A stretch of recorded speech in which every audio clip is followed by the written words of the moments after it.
Well, good morning and welcome to Mirador Television. Not scheduled.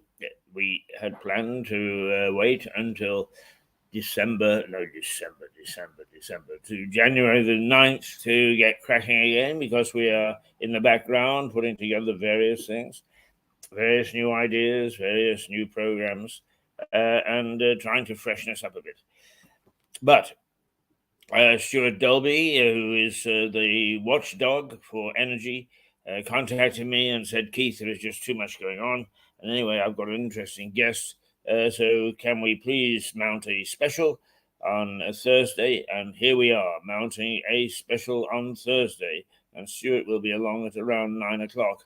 And we'll then probably take over until the fat lady sings, as they say, at the end of whatever we have useful this morning. So it won't be a regular program, but it will be a program to entertain you and inform you. And we will start off, as usual, with a couple of looks at the newspapers, the headlines, because our Rishi has been at it again, and well, you know what he's like a Good morning, smoker figures. Oh gosh, there he is. There what is he the is. gossip of the boulevards this morning? Here's a curmudgeon, and he will be with you very shortly. For the moment, we'll let's. You mustn't perpetrate this vile libel about me. I'm not a curmudgeon. I'm a nice, happy person. Yes. I've been talking to your wife. I know how nice and happy you are. Well, very. What were you talking about? What? Very, very happy. Yes, indeed. Yeah, Well, we had a happy party, didn't we? And we were waiting for you to take over. So what I'm going to do while you get your coffee and you get yourself sorted out, I'm just going to run through the newspaper headlines because our Rishi has been at it again. Smoke and mirrors. But anyway, there you are. You can see him hovering in the background, the old curmudgeon. Yes. If I'm the mouth, he's the curmudgeon. Believe me. May I actually, I know you're losing your memory and God knows what else you're losing. You're older than me, remember? No, I don't remember that. Quite, yeah. Exactly. Right, okay. Go and get your coffee. Oh, dear. Well, we've got a saintly like person coming to do our conversations with Stewart today. Indeed. They can't hear you. I've already said why we're here, but if you're going to talk, come and sit down. If not, go and get your bloody coffee. Some coffee first. You can continue your ranting. You can't keep a good man down. That's for sure. You just simply can't. We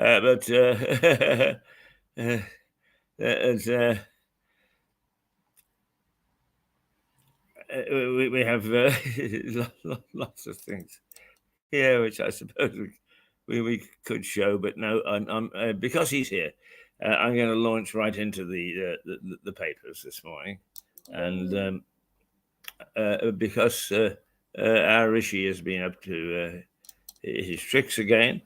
Well, in my view. So here are the headlines. The Financial Times: Sunak promises to halve inflation, expand the economy, and cut the NHS waits. All this is part of a 5-point plan. And the 5 points, really, if he can pull this off, my God, he's a magician. But I have my worries about. Sorry, Stewart. I have my worries about Rishi Sunak because on Mirador we actually showed his live. We showed his first budget. And everybody said, how wonderful. Why, goodness me, we've got a magnificent chancellor. And indeed, he is the master of the word. He is like Stewart and I. He is very articulate and very persuasive when he talks. But it turned out that budget was all smoke and mirrors. So why should we believe now that he's going to get a 5-point plan that he can... Well, what you're missing out in all of this, right, is that it's been known that by the end of next year, inflation would have been cut by half to 5%. Okay. All right. Now, and also, what you have to give him credit for, during the trust fiasco, she had made such a balls up, excuse me, viewers, about the energy costs and so forth and so on. And he said, look, if you actually want to cut taxes, you're just stoking up inflation. And that was absolutely correct.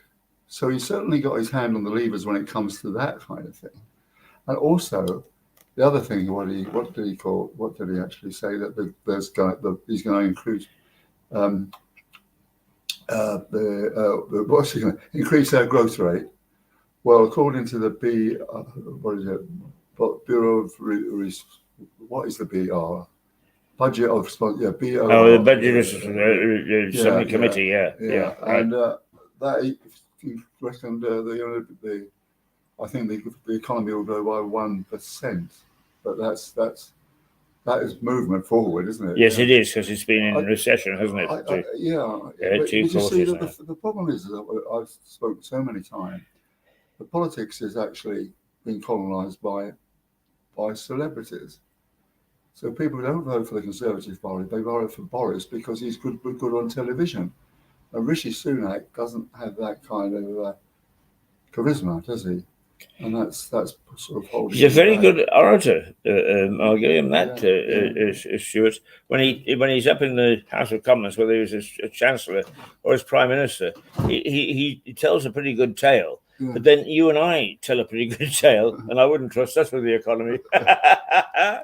Right. Oh, speak for yourself. Right. I happen to have a degree in economics. Well, there you go. We're in safe hands. It's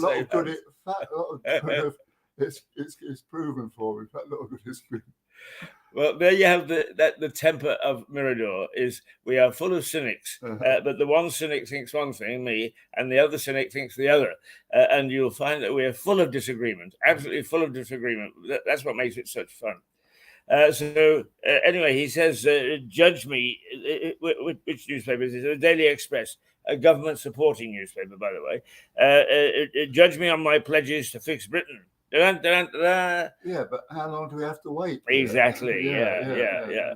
I mean, forgive me for being cynical, but I really have heard it all before, and it hasn't come to anything. Now, the Daily Mail is also judge me on my 5-point plan to fix Britain. You see, he's asking for us to, what he really was saying is, give me support for something that I'm going to do. Now, we can all ask for that, can't we? Yeah, I mean, give me my support that I'm going to buy you a bottle of champagne at lunchtime. But I mean, I wouldn't put too much reliance upon that at all, or the other way around for that matter. The Daily Telegraph. Now, interesting the reaction of the Labour Party, because they're saying we're not the party of big spending anymore. Put us in charge. We're not going to go on this big spending spree that everybody accuses us of, and we're not going to get involved in heavy spending. Oh, and there's the beautiful Jane. Yeah, she was here this morning. I was on the bus and I said to somebody, look, White Hart is alive. The lights all over the place and so on. Jane is here. Sure enough, I walked in. The fire was ready. Our television operation was ready. Our coffee was ready. Everything was ready. We have missed you, darling. We really have. Yeah. And so the only thing that was missing is Elena. Our little Russian friend. And it's right in that room. It's a right comedy act, you know. She's going on like you know. And then the poor husband henpecked him that's there on the corner. No, yes dear, no dear, no. Anyway, that's the Daily Telegraph is saying Starmer is but look, is a good guy. What he says, we're not going to write a big check. Well, what's he going to use for money? You've got to invest to actually get the economy moving. You've got to invest in it. In fact, in a way, you've got to invest in the National Health Service. Very, very badly. Well, now that's interesting because elsewhere in the press this morning is that also has become big news. Is at long last they're beginning to accept the fact that it's not just money that is actually ripping up the NHS, but there's got to be reform. There's got to be different ways of doing things. Throwing money at it isn't just the answer. Listen, if you row back, look. We're now talking about, I think that National Health Service is Britain's greatest very achievement, myself. And recently, people have been saying that, there hasn't been enough investment. Well, when Tony Blair was in power, he invested a lot of money in the NHS. But where did it go? It went to consultants and advisors. It didn't give it to the old matrons who could actually run the NHS, did it? No, it didn't, and that's what we need today. Some people who know what they're doing. Not, Oh, there's Andy, the window cleaner, just going off to work. God bless him. Yes, I mean, Stewart, we discussed many a time here what should be done, and actually, some of our thinking isn't bad. It's quite logical. But does anybody follow us? No. Really? If they put us in charge for a couple of weeks or so, we've got no followers. Well, we've got plenty of followers, but none of them sit in the House of Commons because actually, when it comes to politicians, we put them to flight. Right. we get them so upset with us. Now, while he's buggering off to do whatever he's going to do, let's look at the Star, which, as usual, is very amusing. It says, I have a cunning plan. It says the Prime Minister is to fix the NHS, but can't say exactly when. The Prime Minister is to cut debt, but can't say exactly when. The Prime Minister is to cut immigration, but can't say exactly when. I have a cunning plan, he says, and it goes into looking at the comedy with Rowan Atkinson. Now, what was the comedy? What was it known as? Never mind. It doesn't matter. Take a look at the front page of the. Well, have you seen? You heard the news this morning on the radio. William beat his brother up or something or other. Oh dear. Yeah. Now we're really getting into the nitty-gritty of what's important, haven't we? First of all, let's go back to you said that nobody's listening to us. No, I didn't say that. No. I don't mean listening here. What I mean is that every time that we actually go and we knock on Sunak's door and say, "Sir, we'd like to have a word," is they pay no attention. Well, no, you're talking about nobody pays attention to what we do. Look at this: exposed tax on fuel bills. I've been telling everybody about that for bloody months. Absolutely, yeah. We're ahead of the game. Yeah. Well, there you go. You see, I have proved in a lie because. What Stewart was saying, and I'm serious. Stewart was saying this 3 months ago, is way in the autumn is what should be done, and it looks as if at long last his words have been penetrated Westminster, and something is going to happen. Is that right? Well, so they say, but I mean, the bit that they're going on about is about the standard charge, which is a. But, I've told you about the cartels, these big energy companies, all right? Right. And they set their prices just below. But they also have a standard charge, like they have to pay for the maintenance of the smart meters. Ha. Some bloody maintenance, the things don't work at all.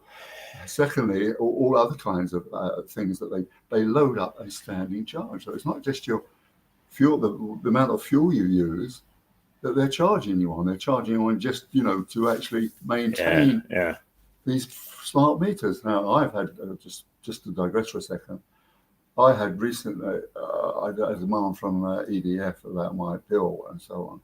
And I said, well, the smart meter says that I've only had £510 worth of both combined fuel for the whole year. And I said, that is bloody ridiculous that you're charging me $775 for 6 months. Can you come explain this?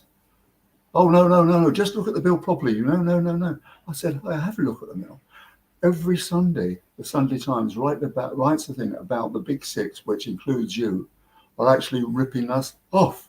How do you explain that? And so Yeah. forth and so on. Well, tell me, Stewart, because I mean, it is something that is gripping me at the moment. Is my supplier? We won't name them right this very second, but my supplier says that once everything comes off, is that I will pay about £146 per month for the supply that is indicated by the readings that I do on the thing. But now I am a tiny little one room flat, if you like, what they call a studio flat. And yet the same calculation is made for a 3-bedroom house.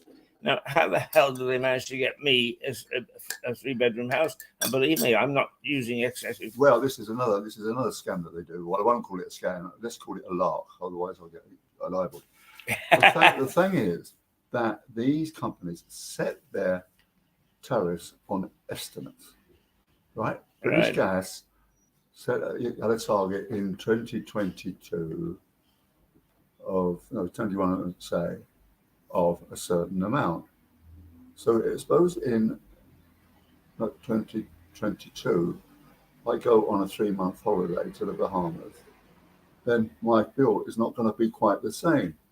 So what British Gas do is they estimate what they can do on the basis of the previous year. Uh-huh. And that's not a very good way to run a railroad. No, it's not at all. Yeah.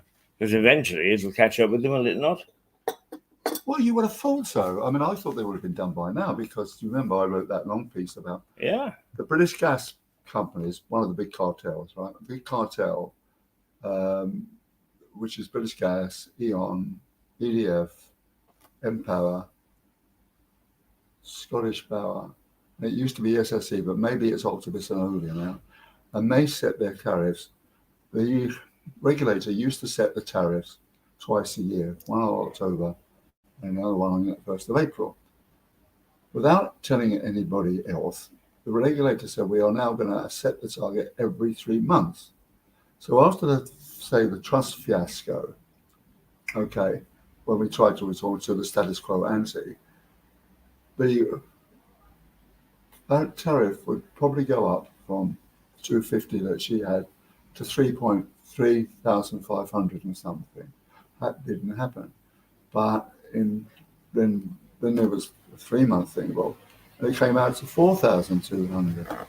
So again, it's all a bit of a worry and a bit of a laugh. Yes, it is. And you said to me, well, I've said that before, Keith. But what I've said to you is keep on repeating this, Stewart. Keep on repeating it because then it starts to sink in. What a dire situation we're still in. Well, look, I told you recently.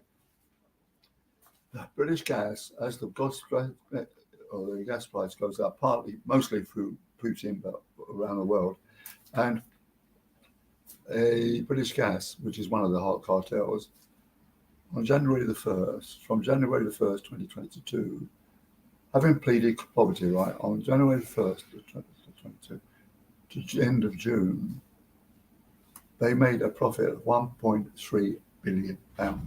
Okay? Well, what did they do with their money? Did they invest in more gas, or what did they do? No. They gave the chief executive £2 million salary. Yeah, exactly. A lot of money went over to into the shareholder. How much did they get? Quite a lot, and this is what you get with cartels.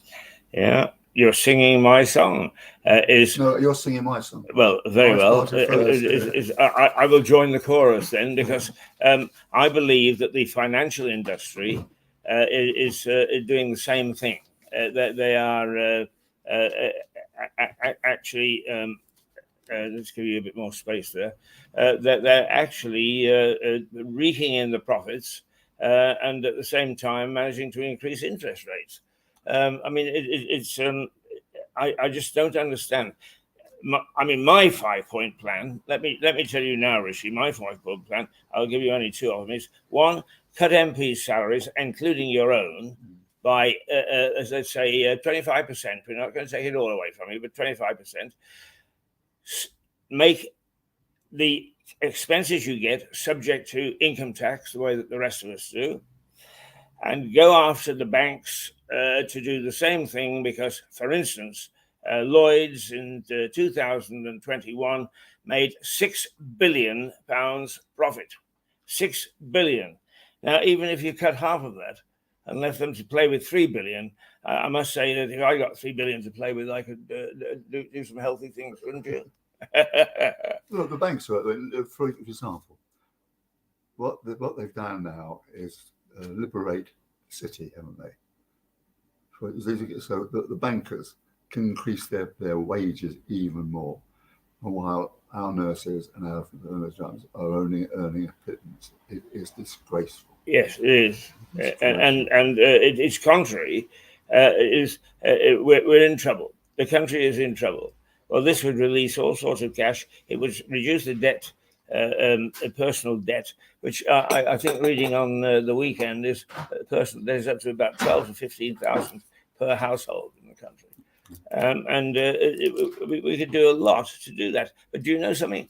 It's my view, and once again, here we can be controversial, is actually governments are scared silly of the financial sector, because actually they can deal them all sorts of blows if they don't like what they say. Well, the reason is that when the MPs or the ministers get out of work, they can go down to the city and get a job as one of the non-executive directors. Yeah, yes, that's Ken right. Clark does that. Do you remember Ken Clark? Wonderful man, smashing man. What did he do when he retired? He joined some cigarette company. Very good for climate change, that. Yeah, absolutely. Right, okay. The science follows on with the Guardian. PPE gowns in 122 million order, not safe for use in NHS. Now, we were talking about the NHS, and everybody says throw money at it and so on and so forth. But here we throw 122 million to have gowns, and the bureaucracy allows that entire order, 122 million pounds worth, to be delivered not fit for purpose. Now, surely that's the sort of thing we've got to look at the NHS. Matt Hancock's back. What do you expect? Send him back to the jungle and everything's going to be fine. Yes, indeed. No, but apparently he's got a wonderful, wonderful career ahead of him as a clown. Well, I suspect that if he gets to the top of the clownhood, he'll be paid more than he was as an MP. Well, I don't know if you've been watching the wonderful series Stone. What's his name? Stonehouse. Stonehouse. Did you been watching that? I haven't actually. I've got it on save because I remember quite clearly. It was in the 70s, wasn't it? Yeah. I can't remember that. It's as a head of news that where you got the Stonehouse thing full bore. Basically, what he did was he absented himself from a beach and pretended that he'd been drowned or something.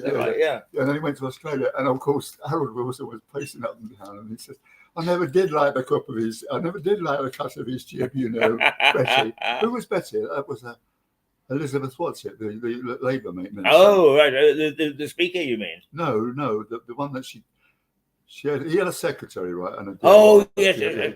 Oh, yes. Yeah. Now, who was what? Not Betty. It was something like Fiona or no. It was Sheila. Sheila Buckley, she was called. But what was the wife's name?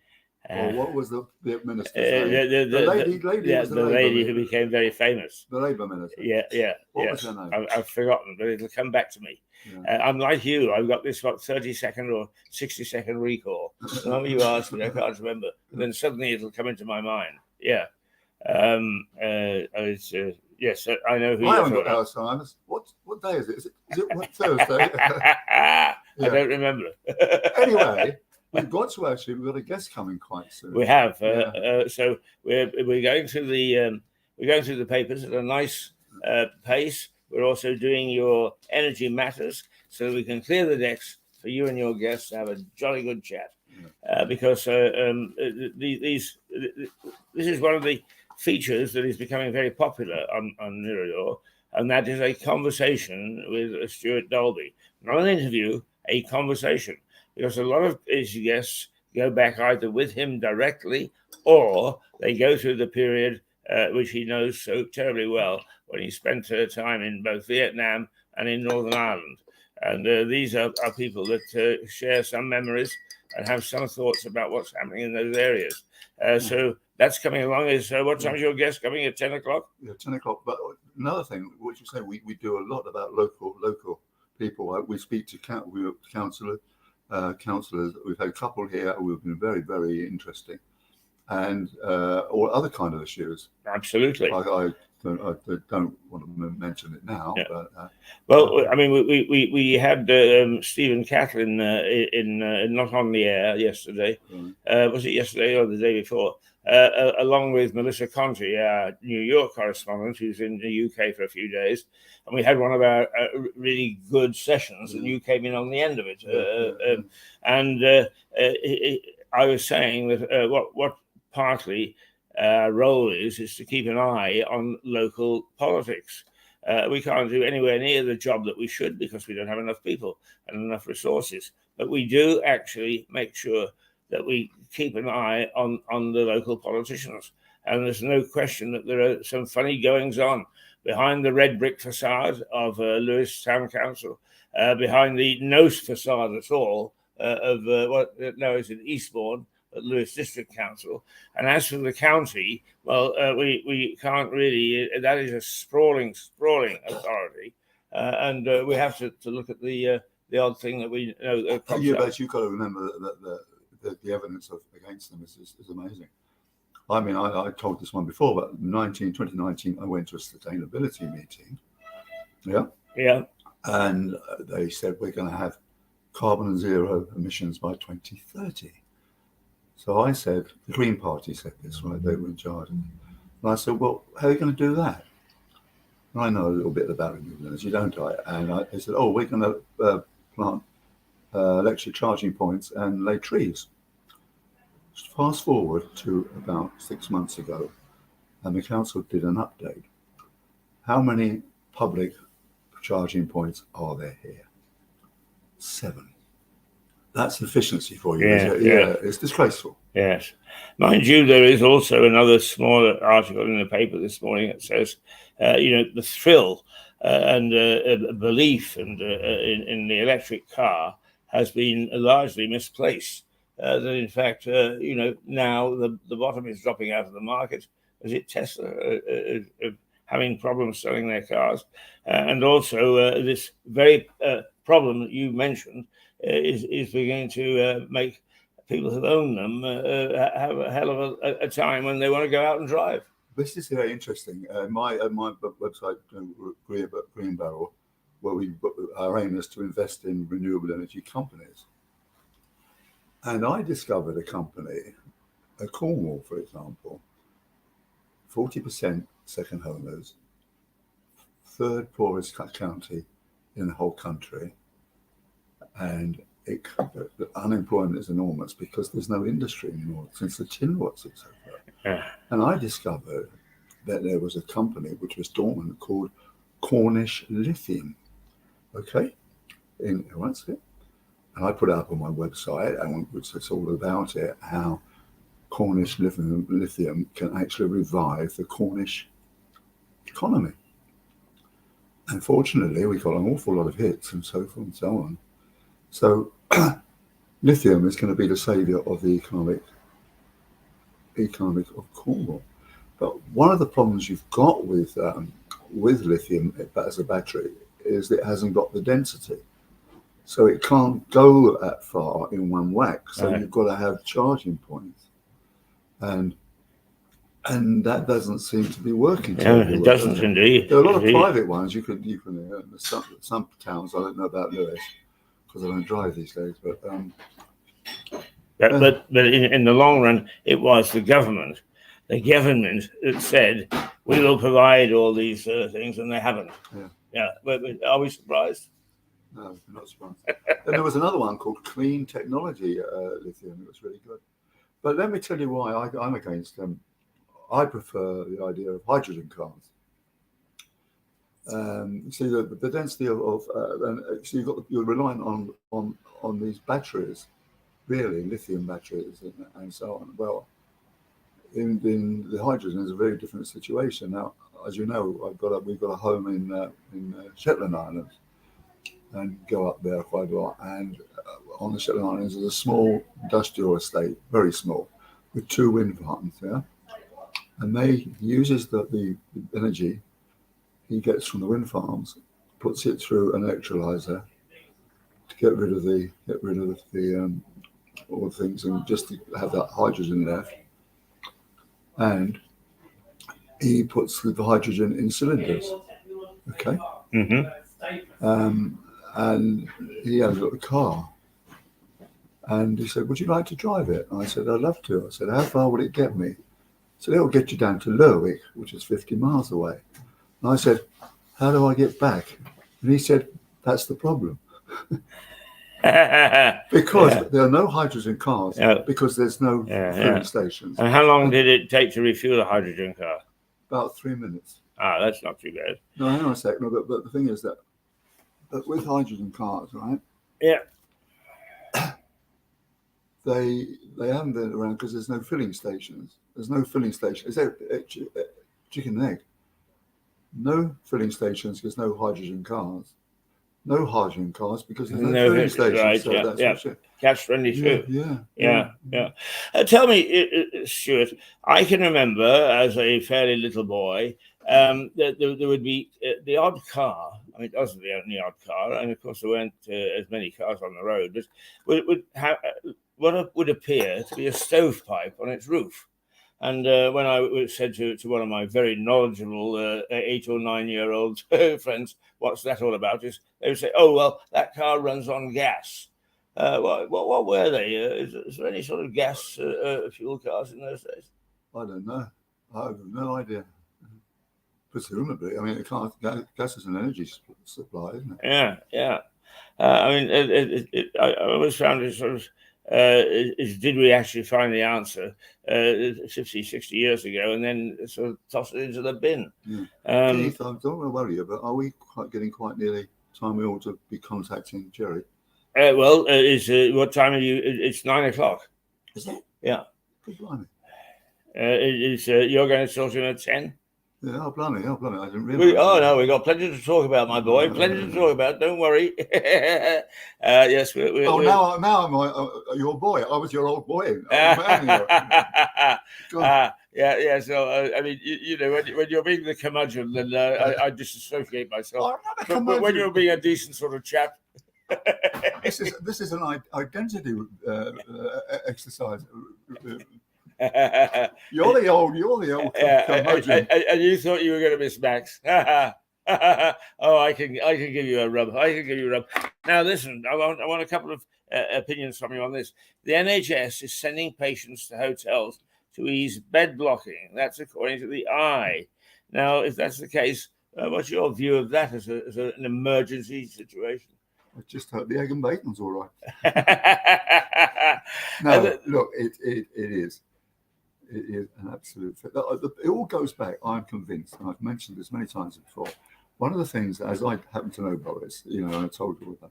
One of the things he did when he was Prime Minister is to make sure that all the cabinet members were second-rate people, in case one of them would usurp him as Prime Minister. Right.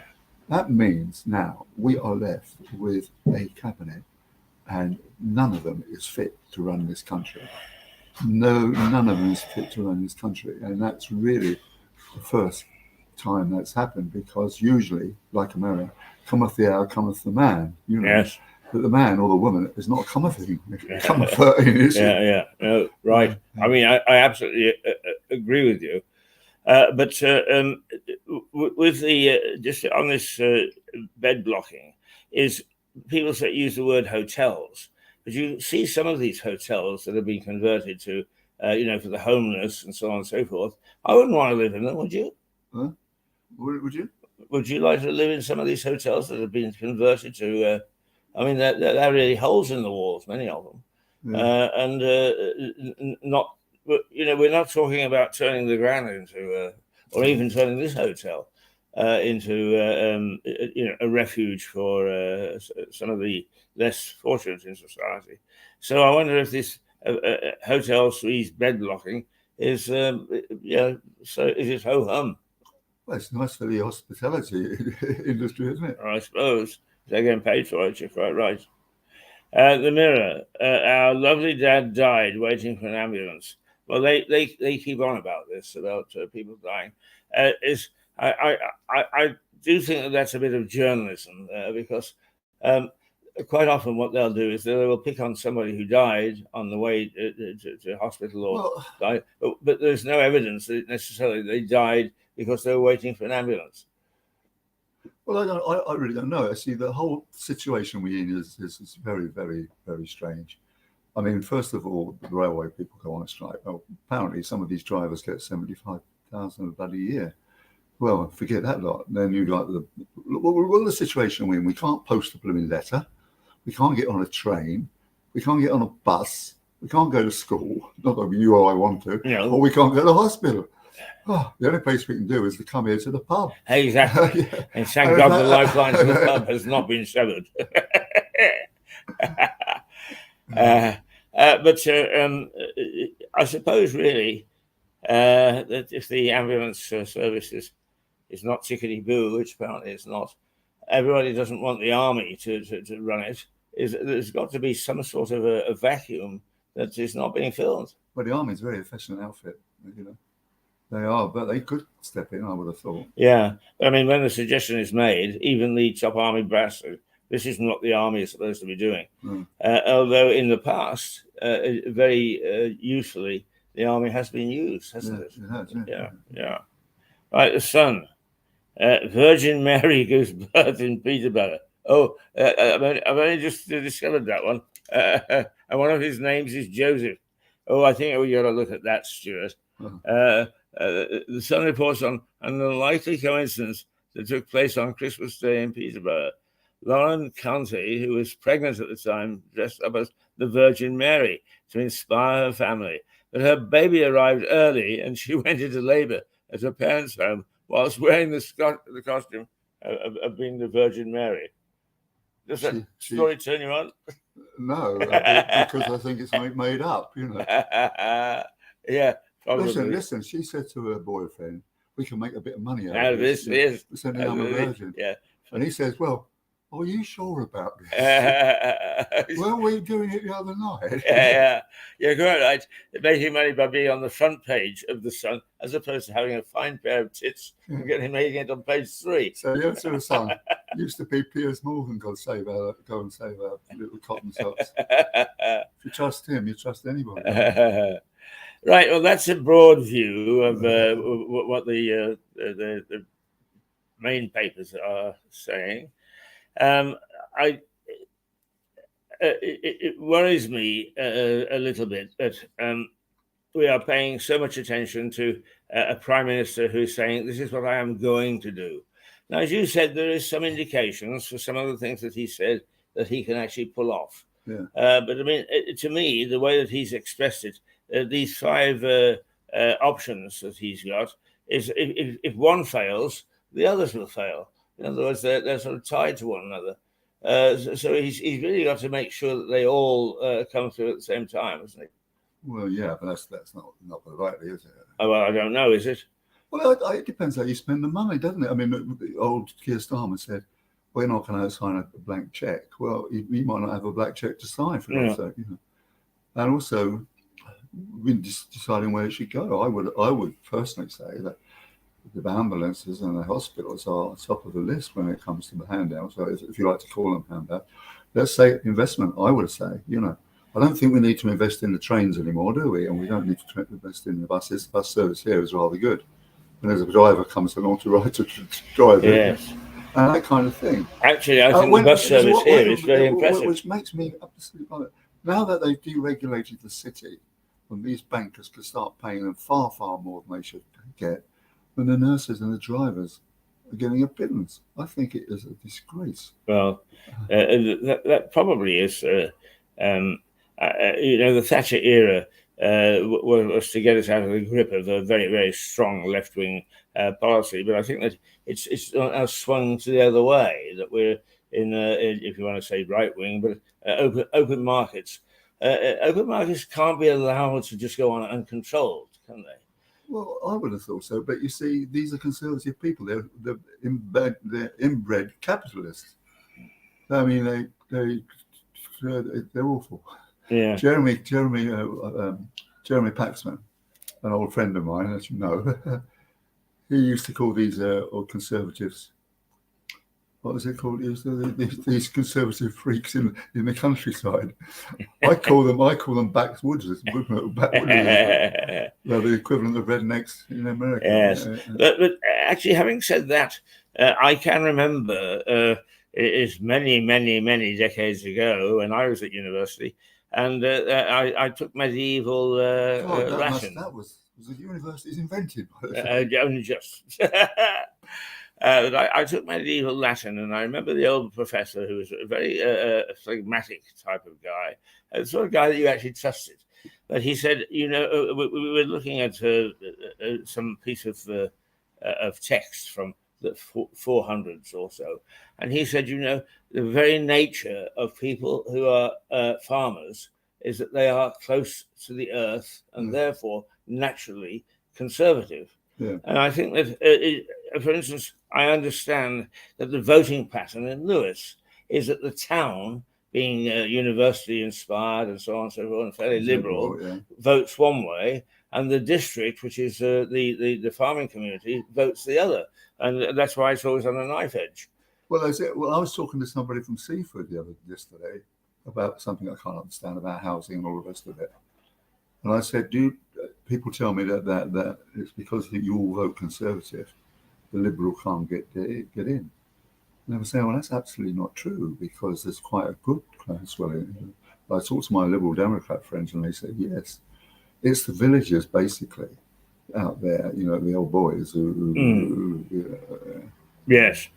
Well, I mean, the village that Max, our colleague, lives in, is there is Max, one or two more who are like us, as tourist church mice. But it's a very, very, very wealthy village. Apparently, and also it's run by the mayor, which is very odd. Uh-huh. The mayor actually runs it. I wonder how much he cops in bloody expensive. Oh, well, £71 getting down to Brighton, and not just at the price of a cocked hat. Right, okay. Well, now, as you realised, we do have a fair amount of time to go. So we've been talking for a good 3/4 of an hour. Stewart, shall we just see if we can find a little something to give us a break, and just get ourselves ready for let's see, this first hour, documentary hour one complete. You've got some very nice historical pictures. Tipple along. Let's have a look at what's tipple along, since we're both tipplers. Tipple along. Yes. Now speak for yourself. I don't tipple. Our browser is still starting the video, so we can't use that one. Would you believe? It's always the way that we have trouble on a Monday morning, and even though this is Thursday morning, we picked one that we can't actually use. So let's go. What about this? Right, okay, here we go. Let's do something rather soft, because you're a traveller and I'm a traveller. And this one, if it plays, is all about driving through the Rocky Mountains in Canada, which is quite stupendous. And I have a certain amount of affection for this, because as a young man, 18-year-old student, I worked for a summer building the Trans-Canada Highway. Oh, indeed. I mean, my great expertise was there's a pile of dirt there and a shovel we won't let the pilot do it there. So because But you're nonetheless. working on the railroad. There's songs written about it, aren't there? Absolutely. Did you also have a ball and chain around you? Just about, because actually in those days, because we were building the road, is once you were in on the train, you were in. You didn't go home at night. Anyway, let's see what it's like. Remember these.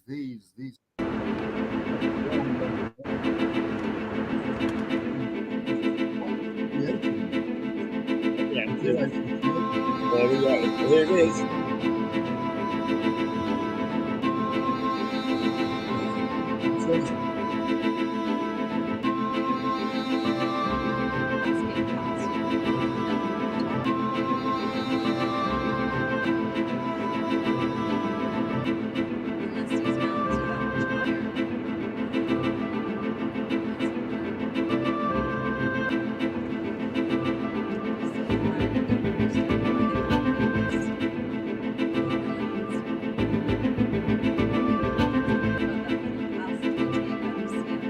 That's fresh snow up there.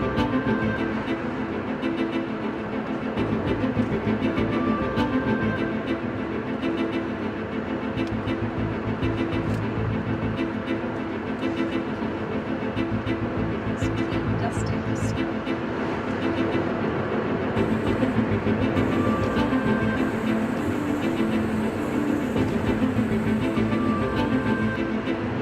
It's really hard to be filming in the car here because the road is rough, patched up all over the place, and hard to keep the camera steady.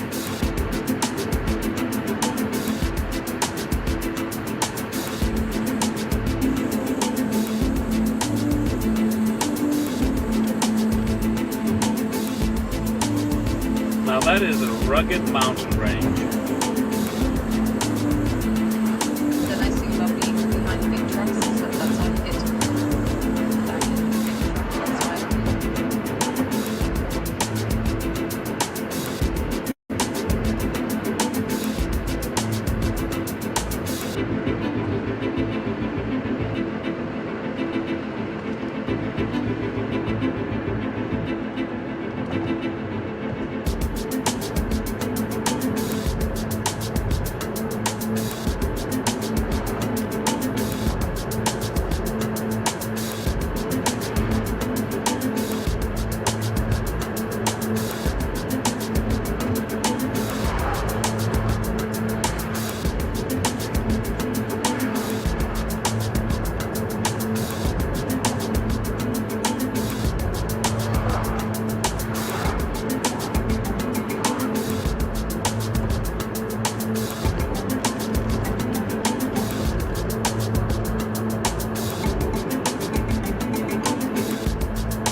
seen so many motorhomes, fifth wheels, trailers, campers, more than in other years for a long time. Even now, like I said, all around. Many of them are rental. Actually, this time we've seen a motorhome, a trailer, and a camper truck, but there's so many of them out on the road.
They can hear us. They are. Stewart? I mean, I looked at that with great fondness because I spent an entire summer, a very adventurous summer, and there is one program that we show where I've been chased by a grizzly. Oh, really? Yes, a young Englishman of 18 years of age, fresh out of school, dumped into the heartland of British Columbia in Canada, surrounded by wildlife that had no regard for me saying, "You go away, stop it." Did you ever read of Hammond Indian's books? No, I didn't, but I am aware of them. Yeah. I'm a great fan of his. I'm a really great fan of his, and he writes an awful lot about energy. There's the Doomed Oasis, which is about oil. Right. The one about Canada, Campbell's Kingdom. Right. Oh, that's Campbell's famous, Kingdom. Where they're trying to put a what's it across. And he wasn't having it. He said, "You can't go across that land." Yeah, right. Yeah. Actually, it's a much trickier situation. They wanted to build a dam, didn't they? A big dam across. Yes. Yeah. And he wasn't going to have it because it would flood out his farmland or something like that. The interesting thing about Canada is that their coastline is owned in many instances by private enterprise or private people, and the shoreline of Vancouver, for instance, had all sorts of houses on it when I went there, and slowly the government bought them up so that they could have the sort of access to the ocean that we have, and today would be actually demanded. But it was interesting that you could own a chunk of beach, and in parts of the United States, I think you still can. It's going back to your fracking, where who owns the shale under the ground? Yeah, I think they'd probably be same as America. I'm sure. I'm sure. Yeah, but just going back to driving through the Rockies, they are quite magnificent. They really are magnificent, and it's one of those things that I'm very pleased to have done in my life. But what I was going to ask you is, now you were in Vietnam and you were in Cambodia, and apart from the fact that horrible things happened there during the time you were there, is everybody says how beautiful it is. Now, did you have a chance to experience the beauty, or were you so close to the action you didn't really get a chance? You could not the beaches in Da Nang and the hill tribes. I'm very interested in hill tribes, and by minorities. I used to go to Ban Matot and talk to them, and you used to drink these great big vats. You used to drink all the wine that they made. Right. And when you came out, your face was black because you'd been over a fire. And I used to love that. I loved going to Laos for the tribes. I went from Laos into Burma. for the Observer, actually. And there were 11 different ethnic groups in Burma. And the Shan are up the top, the Burmese were right down the bottom, but the Shan are next to Laos. And of course, eventually they became a water supplier, Mekong coming rushing down to Cambodia, and it's so forth and so on. And I walked right across, 50 miles across, to meet the Shan. And the Observer were over the bloody moon. They said, "Can you do more of this?" See, because I was seconded to a magazine that the FT owned called Economic Far Eastern Review, I could also write for other people. And Gordon Newton, the editor, said, "Well, when you come back, there will be a job for you at the FT proper when you come back," which is rather nice. But when I worked for the Review, it was a wonderful job. I went to every country in Asia. I went to Saigon, I went to Guam, I went to Diego Garcia. It was a tremendous time. One of the interesting things I think about some of the places that we've been that you wouldn't know. Now, I found it very interesting that you said, of course, we went into this place where they make wine and the copious. The last place I would have thought is either Vietnam or Cambodia would make wine. So tell us a little bit about that. I don't know about them making wine. They make in Cambodia, make lots of coffee. Right. Definitely make coffee. Vietnamese, yes, they can make wine, and also they have tea plantations up in the highlands, and also coffee as well. Really, but I don't know about Vietnam wine. No, well, I've never come across Vietnam wine. They used to have a beer. Bummy Bar. Bummy Bar beer. And there's a picture. There's a picture in. We used to stay in a hotel, what Costa Hotel. It was run by an old Corsican, Mr. Octavi, and I read a fabulous article about it, which nearly won me an award in America because it was picked up. In fact, I did get an award in the George Fulks Award because it was articles about Vietnam, and it was a hotel, which it was run by this old Corsican, who was very, very, he used to speak a lot of opium. He had a very, very wrinkled face. And I said, like that famous poet, who was that poet? Amazing poet. And I said, Mr. Mayfield? No. Oxford, begins with the famous poet of that other day. Oh, it'll come back to us. Yeah. Anyway, no. So Mr. Oxavi's face is like a relief map of the Upper Highlands.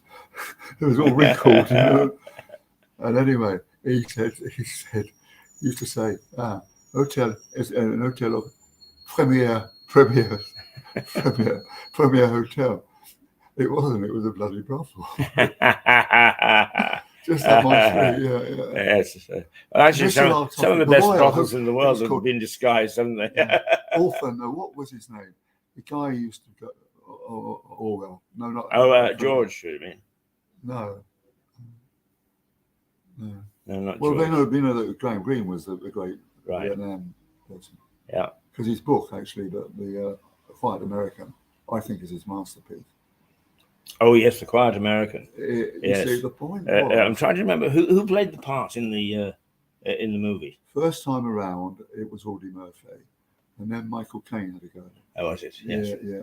He was the quiet. He was the British.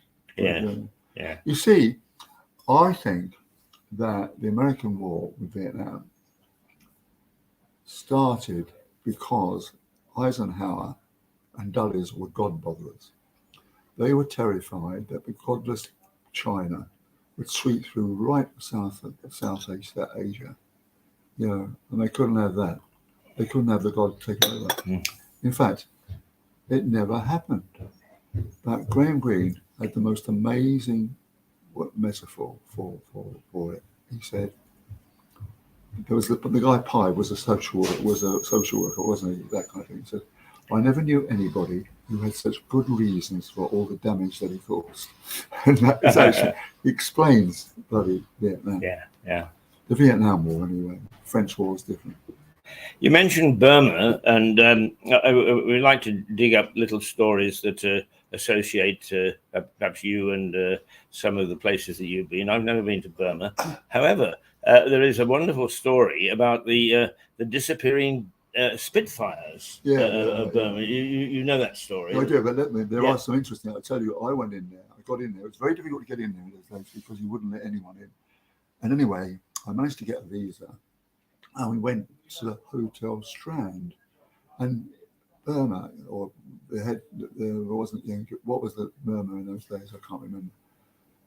The right Hotel Strand in the capital of Burma. Eon, I can't remember. Anyway, I went into the Strand Hotel, and there was a British Museum by Burmese men. It was all peeling and painting and so forth. And I went into the Strand Hotel, and it was absolutely time walk. I walked in, and the guy was wearing a black, the black smoking, and there was a sign on the dining room floor, and dining room was absolutely empty, and there was a sign on the wall that says, "National costume or evening dress must be worn." So I went up to this guy, so a little guy came scurrying towards us, a great big menu, and he said, "Young doing this or young doing that or that." So I can't go through all this. Just recommend something. He says, "No, sir, because if I recommend and you don't like, it would be the chef's fault is the problem here." I also get on, and he said, "Oh, you're not wearing national costume." And I had a bush jacket on, and I said, "Yes, I am a sport. I'm Australian. This is national dress." And Tony Clifton, the famous Australian, he said, "I've been dining out on that for years." Well, just to complete our Burma story, as it were, because during the war, it was a stopping off point for the bombing of Japan. And towards the end of the war, we sent out some Spitfires, but the Spitfires had outworn their use because it was long-range bombing, B-52s and so on. So these new Spitfires turned up in packing cases in Burma, and they were then used as ballast for the end of the runway. And there are people who swear that they saw these Spitfires being buried, and they're out of Eastbourne and out of Washington, which is just over the border in Hampshire.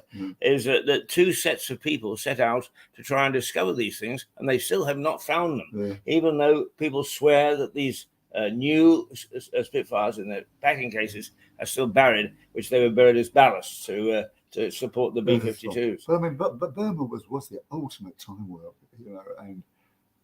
Yeah, I understand. But see, the Burmese were complicit with the Japanese, right? And Thailand was the only country which hadn't been colonized. So the Japanese just went through Thailand and showed it up with Aung San Suu Kyi's father, the famous warrior. With Yul Brynner.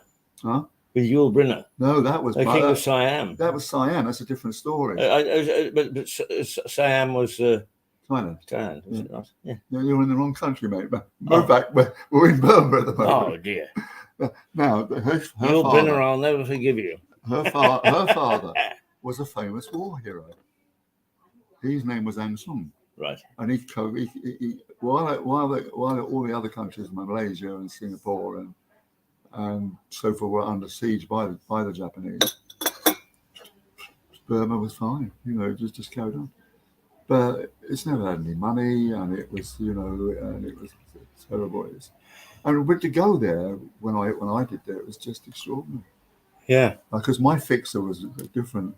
This is going to make you laugh. Bangkok, we had to get fixers to get in. Okay. And my fixer was called Mune, money, M-U-N-E-E. And he said, "Will you go and see my kin when you go there?" And I went to this wonderful Victorian building, and they had this apartment in this and lovely clothes and all the rest of it. And they said, how is Monet? How is Monet? How is Monet? I said, is he nice and fat?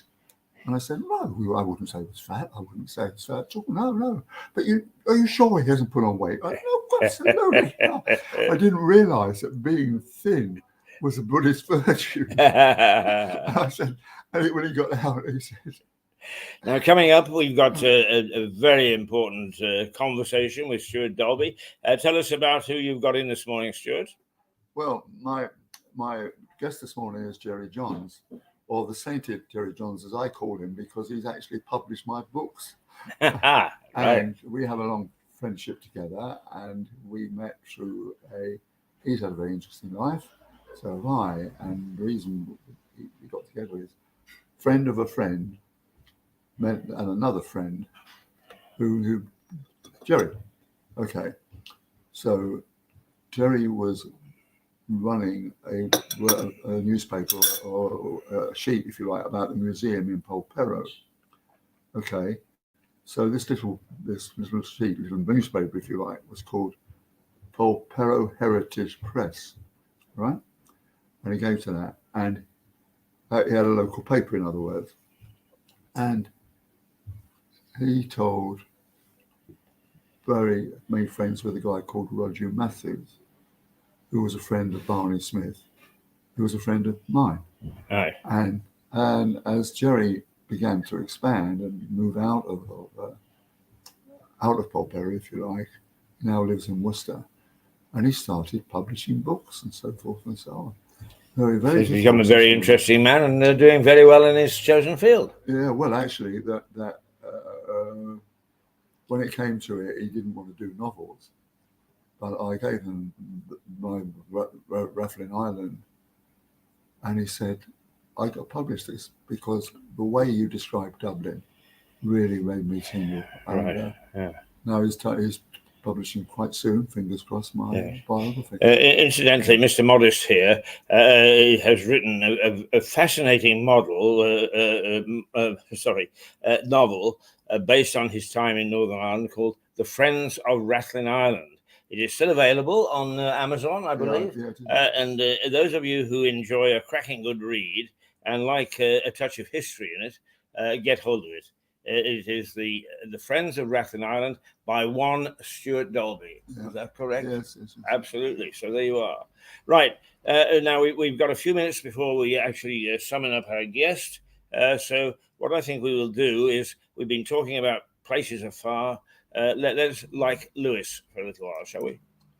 Yeah. And let's go to the loo as well. Yeah, absolutely. Good time. Good time.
Okay, Chris.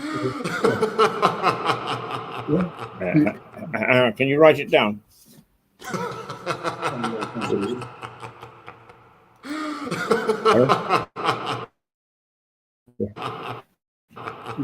Right, okay. There we are. There's lots to like about Lewis, and that was just a little snapshot of where we are and who we are. Now, we are about to contact Stewart's guest, and hopefully we will then be able to put the two of them together. I will be able to retire gracefully, not with the great pension, but nonetheless retire, while Stewart holds his conversations with Stewart Dalby. And I would like just to say that the title of Conversation with Stewart Dalby is actually well chosen, because this is not an interview. This is a conversation which elicits interesting facts from his past, his guests past, from their reaction to the goings on of today and the climate of yesteryear. So it is an interesting conversation, and he has some very interesting people. So that will be along in just half a second. Now he's disappeared again, and I will let's just remind you of what Rishi Sunak has said. He's got a 5-point plan. He's going to get us out of the mire. He's going to get us out of this dreadful situation that the country is in. And actually, Stewart says that there are already some little signs that things are beginning to improve. For instance, we had some minor growth, but it was growth for the last quarter. And that shows that we are not sinking into the dreadful recession most people were forecasting. Right, here we go. If you would, what I'm going to do, Stewart, is I'm just going to play this. This is what we call, and we're going to have to change it because we've used it far too much now. This is what we call our potter's wheel. So if you give me your email there, I shall play the potter's wheel, and I shall draw up our guests. Right. Have you got it? I've got it, but do you want me to write it down, Can you write it down? Yeah. Yeah. You haven't got a pen, though? Yeah, I have got one now. Oh, right, okay. Right. Good. Well, if you'll do that, and then I will actually perform the magic of our system, and we will go. Where is he based, by the way, Stewart? Clifton-on-Tees, Worcestershire. In Worcestershire. Isn't it funny? Somebody yesterday was talking in a conversation that I was only party about Worcestershire. I don't know Worcestershire terribly well, but I did spend some time there as a boy. And they have this wonderful little mountain called the Wrekin. And it's a pile of dirt in the middle of nowhere. And the story is that the people of Shrewsbury in Worcestershire were very naughty people. Very naughty people indeed. And that a giant set out to dump a whole bunch of dirt on the town to actually punish them. And he was met by a tinker who talked him out of it, and he dumped the soil. And there's a little hill next to it called the Minor Wrekin, and that's where he scraped his boots and so on. So the Shrewsbury was saved, but the Wrekin is still there, and we used to clamber up it and try to get to the top. Not it wasn't climbing Everest, but nonetheless it took a little bit of doing. Okay. And so here we go. We've got. Can you read this? Can I read this? Just read it to me. Admin at polperopress.co.uk. Yes. Very well. We shall give it a try. Here we go.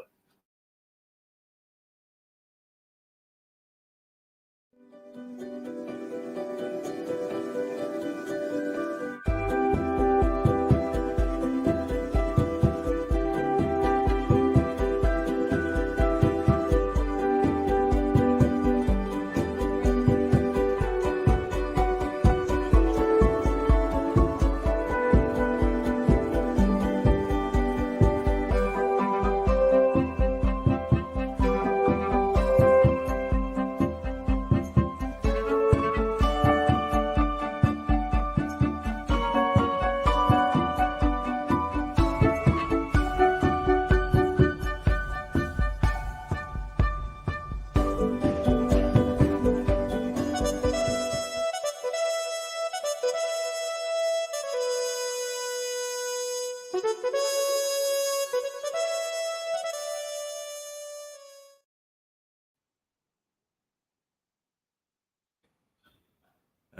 we're almost there, chaps.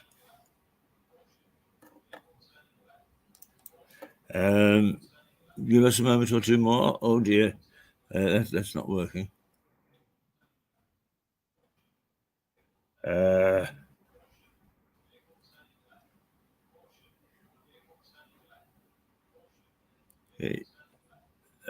We are here. Forgive us. Forgive us.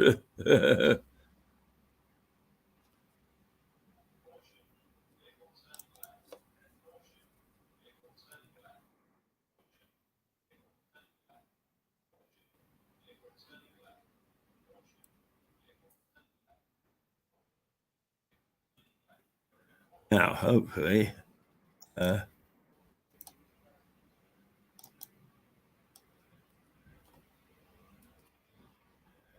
can never. These things always go wrong, don't they? I'm going to have to come back to you and do this again. Right. Let's.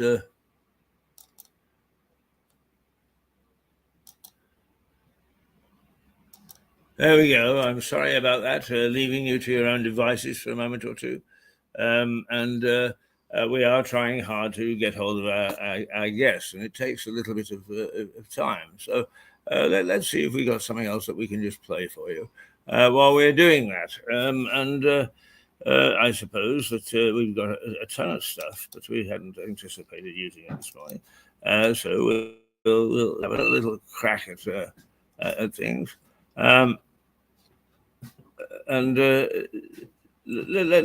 see. The Sackville Ghost. That is out at Mickleham Priory, which is just on the outskirts. Let's just go and have a look at the Sackville Ghost for a minute or two.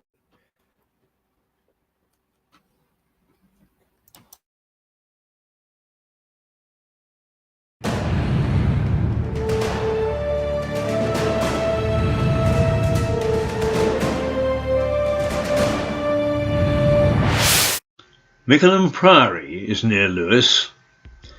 It was a former Augustine 13th century monastery. The main building has been preserved, but the church was pulled down by Henry VIII. The monks there had a reputation for naughtiness. Ghostly figures of monks are often seen walking the grounds. Stories of orgies and chasing the girls in the local village were legion. The priory became a private residence. One of its occupants was Sir Thomas Sackville, who lived there in the late 1500s. He was, by all accounts, a nasty bit of work. His ghost is said to bully the other spirits, as well as unsuspecting mortals. It must be true, I felt him kick me.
back again, right? After that little bit of admin pause, you get it all on here, particularly when there's Stewart and I, because much as we are sage in everything that we do and say, the technology sometimes defeats us. But everything seems to have worked that time. So, with any luck at all, we have got the contact with our guest, and he should be popping up very shortly at 10 o'clock. It's now 5:02, and Stewart will take over and have a little chat to him, a conversation with. In the meantime, let's just Stewart, because we've had a decent Christmas, but you have got a good lineup of guests for the next month for January. Yep, And we've got some good programs coming up. I'm still editing some of them, and particularly one that you will enjoy, and that is the video of a Christmas party. Christmas carol party, which needs a little bit of editing, but we shall be playing that next week. Lovely. And we've got another couple of new programs, and of course we've got one from our lovely lady Sarah Fitch Hayes, and guess what? Here is Jerry Johns. Yes. Now, are you ready, my boy? Yes, are you ready for this great moment? Yes. Right. Yes. Okay. Here we go. Good morning. Good morning. Good morning. Good morning, Jerry. Good morning, Keith. And very nice to see you. I am going to disappear off in that direction or that direction and leave you with Stewart, because you've got lots to talk about, and he's been raving about you, so I know how interesting it is. And but just before we go, tell me, what is Pulpero Press? Pulpero Heritage Press Yes. is a publishing company that publishes lovely books about Cornish history, Cornish maritime history, and a wide range of other subjects. World War II stories, mainly non-fiction, and all very readable. That's great. You published the Friends of Rathlin Island, I believe. I did indeed, and we're very proud to have done that. One of our early forays into real fiction, but a great story nevertheless. Yes. Well, you might be interested to know that Stewart and I keep on turning up in the same places throughout the world, and one of the places that we've turned up is Rathlin Island. I've been there and he's been there, so we knew what he was talking about. Were you there together? No, we weren't. Actually, I got to the cafe and I found the shell of the lobster which he'd eaten ahead of me. Wonderful. So here he is, and we're looking forward to having the two of you chat together. All right, thank you, Keith. Right.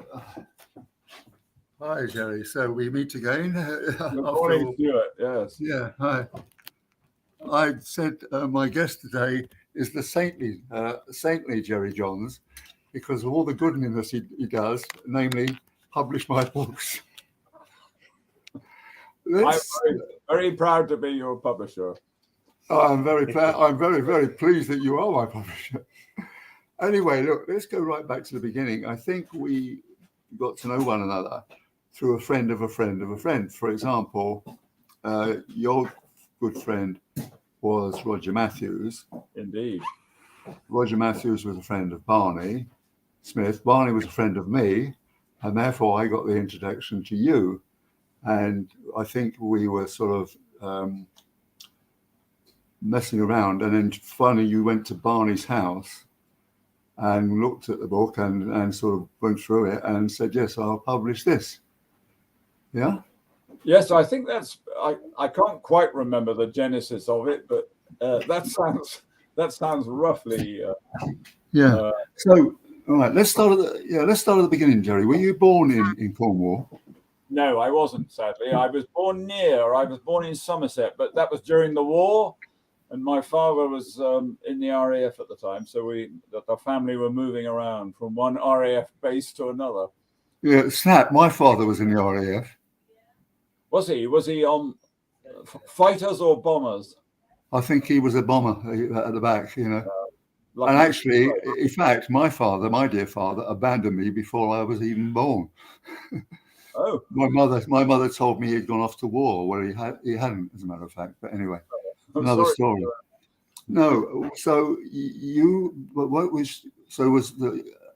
as I understand it, Polperro Heritage Press was the magazine for Polperro Heritage Museum, isn't it? Is Well, that correct? not quite right, but the Polperro was the village that my family many years ago lived in. And a lot of my ancestors were well-known smugglers and privateers. And most of them are Wonderful. buried in the churchyard. But anyway, it was while I was sort of looking into my family's past and working with the Polperro Museum there that I was persuaded by a publisher to write a little book called Polperro's Smuggling Story. And when it was published down there, the museum sold it in large quantities at the time because they got a lot of visitors and people are always interested in the smuggling and history of Polperro. When it went out of print, the publisher didn't want to reprint it, as I remember. And so I decided that I would reprint it myself. And that was the start of the Polperro Heritage Press, because I published that little book first, written by me, and then I went on to publish many others. In fact, over 50 in total, over a period of about 25 years. Another one, which is off that route, when saving the Tsar's palaces. Yeah, I do. Well, you and I, Roger and Jane, and you and Sue, and I took Tony Robinson. Yes. We went to Petersburg. You remember that? A wonderful week there, launching that book. That was a lovely book.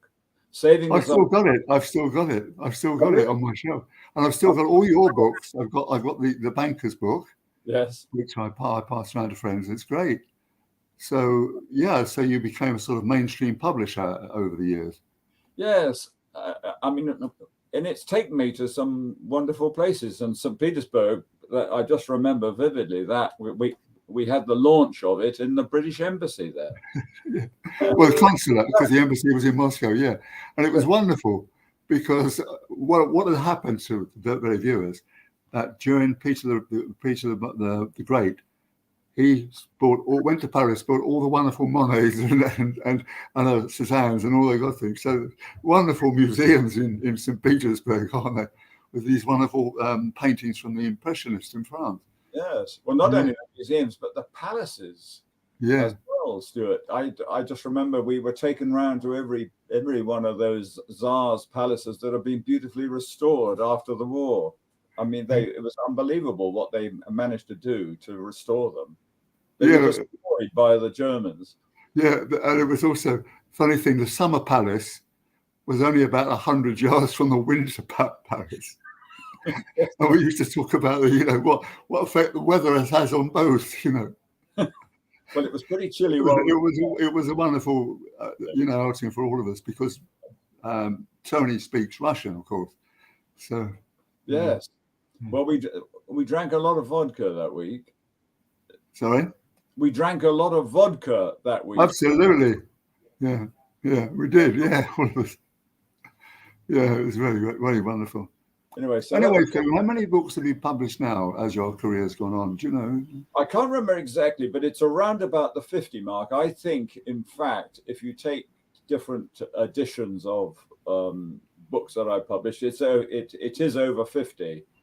I know that because of the list of ISBN numbers I've got now to my name, which is the standard book numbering system that publishers and the publishing industry use. So not all of them now are in print. In fact, actually, I've only probably got about 25 to 30 that are still in print. And of those, probably only about half are actively selling. So I'm sort of winding down a little bit. I haven't published anything new since 2018, 18 was the last book I published. I'm due to publish another one this year, but other than that, I've sort of looking around for anything else that might be. Well, I hope mine's going to be finished this year, because it's been taking me a long time, unfortunately, because all the things, and John Lennon, life is what happens when you're making plans to do other things, and there's been so many distractions over COVID, and now we've had all kinds of problems, haven't we, with the collapse of our government and governments and so on and so forth. Yeah, but actually, I'm nearly there. And I tell you, I find it so exciting and such fun to write it. Partly because I don't have to go and do a lot of research, although there is some research. But it's just about my life and my childhood and how I got to university. We kind of call it, I kind of call it a life of flukes, journalist of memoirs of a journalist. And my story is basically that until Leslie, my dear wife, who you've met, told me that I had ADHD. I said, don't be silly. What do you mean I've got ADHD? She said, well, you've got ADHD. And I said, all right, well, I'll go and see if I'm tested. And I tested positive for ADHD. And that explains an awful lot, because ADHD people are actually very, very intelligent. And I failed. I was a poor working class person, and I failed the 11 plus. And I got into Sussex University. Why? Because I just kept talking till the other side gave in, right? And that's why I got in Sussex University. Then I didn't really work terribly hard then, and came my third year, my tutor says, I think you're going to be a first. Not that you're going to get a first, you'll be the first not to get anything, because Sussex was a new university and everybody got something in those days. So, following that, I went up to London. I was on a labouring job, and there was a copy of the Daily Telegraph lying around, and that I never read the Telegraph, but I look at the ads, and there was an ad said, researcher wanted for Financial Times Library. Must be a graduate, editorial prospects. And again, the old ADHD cocked it, and I went for an interview, and I got the flipping job. And from there on, there was more flukes. I was quickly out of the library, and I was put in the companies department, and I did very well because I'm numerate. And then finally, Freddie Fisher, then German, it was actually saying, Stewart, you're doing very well. I want you to go to Hong Kong and write about the stock exchange there the way you write about it in London, because another fluke, the stock exchange had really taken off. So I was on the front page of the Financial Times all the time. Time passed, and then he phoned me up again and he said, Stewart, I think it's time you had another posting. And I said, well, yes, Freddie, I'm thinking about going off to Vietnam to be a war correspondent. No, you can't go to Vietnam. We do not want a war correspondent. We are not interested in small wars, Himmel. So I became the Financial Times first, and so far only full-time war correspondent. And that was the first. Actually, Christina Lamb, who now works for the Sunday Times, she became a war correspondent because of me. I had to promote her and so on. But anyway, so then I was the first process. And then as I stayed on after 1957, after 75, I missed the last helicopter and decided I was going to stay on. So I had 15 minutes of fame when I landed in London. So it's quite a good story, Jerry. I think we might go somewhere with it, don't you? Good story. It's not only a good story, but I think we launched your book, The Friends of Rathlin Island, in the Frontline Club, did we? Yeah. London. Yes, we did. Yeah. And who was it that spoke on your behalf there? I'm trying to remember the name of the John Swain. John Swain. There you are. There's a name from the past to conjure with. Yeah.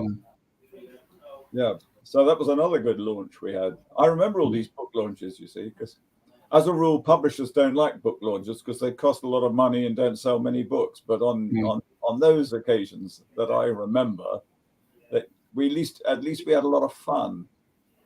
Yeah.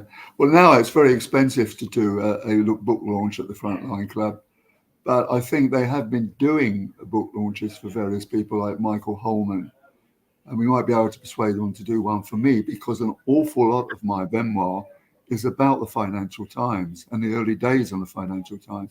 Because when I joined it, it was a financial rag, really, really. Was it? And then with people like JDF Jones, it became a really great newspaper. And I remember that when I got there, there's all kinds of really funny stories, like those before Freddie Fisher. The famous editor was Gordon Newton, and he happened to have a holiday home in Malta. One day, I was sent by the foreign editor to actually go and write an article about Malta. It was 1968, only 3 years after Malta's independence from Britain. And so this was really a poison chalice for me. I had to go there. And in fact, I went, Godfrey Greener, our local correspondent, he says, Stewart, I've got an interview with you with the Prime Minister, Don Mintoff. So we went to see Don Mintoff, and I was asking him what he considered to be stupid stories, because I kept asking this and that. And I discovered that he had the cement contract for all the houses that are going up in Malta. So I interviewed him, and I said, and I went in to interview him, and he was telling me, "You stupid schoolboy! You are a stupid schoolboy asking me stupid questions." And then he took a swing at me. Fast forward to last year, and Godfrey Green. I always, for years, I went to have my winter holiday in Malta because the climate's lovely in February and so on. And so me and Leslie actually said, well, we'll go to Malta and so forth. So we went to Malta, and Godfrey was still alive then. And he said, Stewart, I will get you an interview with the Prime Minister. I said, I do not want to interview your Prime Minister. The last one tried to knock my block off. So anyway, he invited us to go to what he calls his farm, which is actually a wonderful, it's so small there, there's no farms. But it was a sort of market garden. It was rather nice. And all his mates came in, like the head of the services, the head of the opposition party. And it was like a seat it was like a part of the Godfather, a scene from the Godfather. Because all these guys were talking like mafiosi. It was really quite weird. So, I've got lots of stories to actually include in the book. How far have you got? I mean, where are you up to now? I reckon I'm up to about 120,000 words, and I think it's going to be spill over. Yeah. My target was 200,000, wasn't it? 200,000, yeah. Yeah. So I think it will probably go beyond that a bit, but not much. If you go much beyond it, you'll be into a second volume, I think, won't you? Yeah, quite, yeah. Okay. Sorry, yeah. I don't know. How did you come to be in Worcester just by? Oh gosh, many. I mean, because I started out down in the sort of Salisbury area originally, and we came up here about nearly 50 years ago now, and I was working in public relations for the Automobile Association in those days. This is before I joined the BBC. And we live in a lovely little village in the Team Valley, west of Worcester, and it's one of the hidden gems of the English countryside up here. Hasn't been discovered yet. We're almost in sight of Wales, and it's the perfect spot to to operate as a publisher. And one of the joys of modern technology is that we can do everything now at the end of a tiny cable. I've got a cable running from my office here that connects me up to the rest of the world. And I think this is one of the joys. 25 years ago, none of this would have been possible. I would have had to have had a big office somewhere in the middle of Birmingham or wherever. Instead, I can operate from what is in effect is a very large shed in my garden. Mm-hmm. So that's the secret of the Polperro Press, if you like. Yeah. I remember when you came to me first of all with the Friends of Rathlin Island. Hadn't somebody attempted to have it typeset in the Far East somewhere? Have I got that wrong? No, I can't figure that would have been. Well, I've got a feeling that Barney Smith, when he was in Thailand, had he not tried to get it? Yeah, that's the whole point. Yeah, he got a one-eyed Buddhist monk to actually run out of the script, and we were going to get it published in Nepal. He was going to get it published in Nepal, and of course, you can't get anything published in Nepal because any piece of paper was ripped up. It was quite it's very funny that yeah. Well, that's how when I first encountered it, it was sort of in a rather strange format, That's right, yeah. Somebody had tried to get it published. I don't remember Nepal. I thought it was Thailand. Actually, wasn't he in Bangkok? It was Thailand because he was sent. He was there. He became the ambassador to Thailand, didn't he? Yeah, exactly. And he actually edited it down. Yeah. Was he there with you? I mean, were you there at the same time as he? He was the ambassador. I was in Vietnam. He wasn't the ambassador then. We met in 1973. I was the dashing war correspondent in Vietnam, and he was the sort of second secretary licking stamps. Yeah. Where? In Bangkok. Ah, right. Okay. That's where we met. Right. And I was this great what's-it. Over the years, his career went up to become ambassador, and mine went down until the unyielding baseline of demand. This is sort of. In fact, I don't know. I stole that phrase from. I don't know if you ever read Michael Frayn's Towards the End of the Morning, which is about newspapers. Yeah. And anyway, I was after Vietnam and times in the Middle East, and also in Africa for the Financial Times. I actually went to Belfast, so I did 10 wars for the FT, and people say to me, "What was the most frightening place to be?" And I said, "He said, must have been Vietnam." I said, "No." "Cambodia?" "No." I said, "No." I said, "Belfast." That was it. And anyway, that's the way it all unraveled. That I ended up in Belfast for the Financial Times.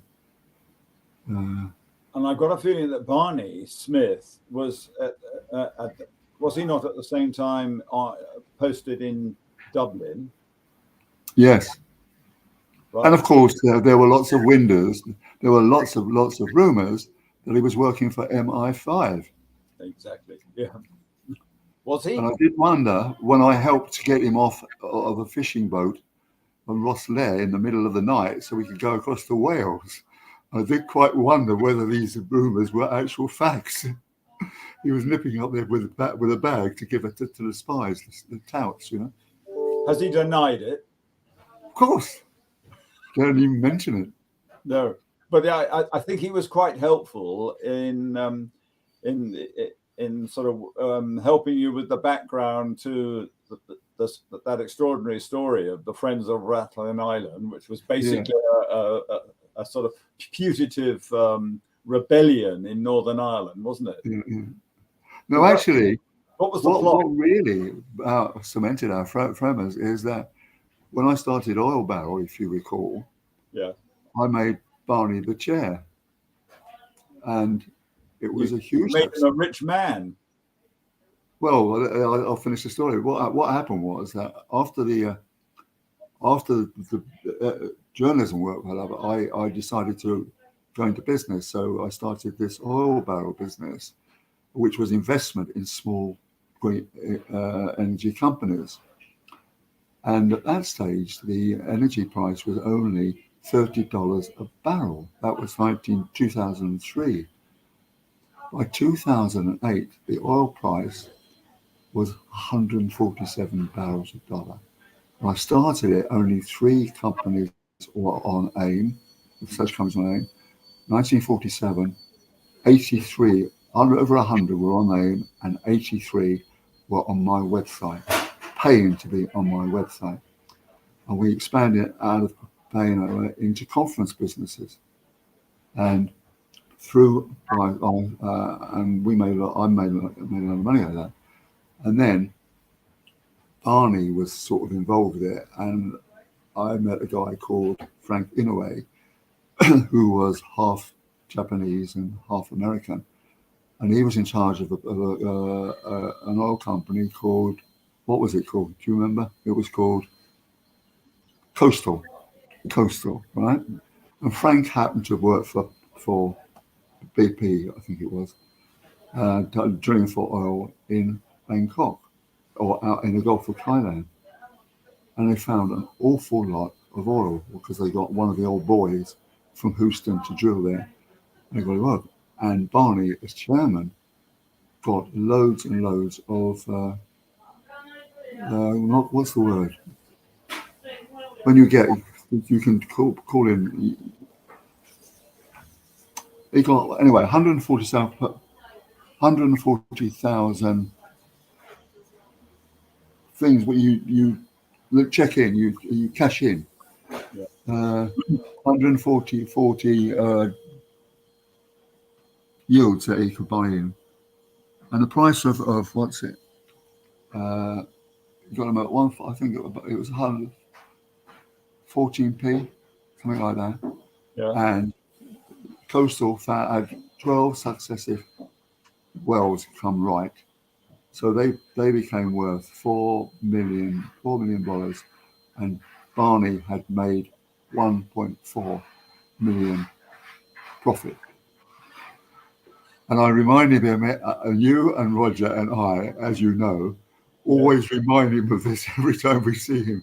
He's getting so fed up with it now. And he's still involved with me in Green Barrel. He still does articles for Green Barrel. And how's Green Barrel doing? How is it doing? How are you doing with Green Barrel at the moment? Well, not very well, because there's a different proposition, because these companies are supported by subsidy. There's not the investment there.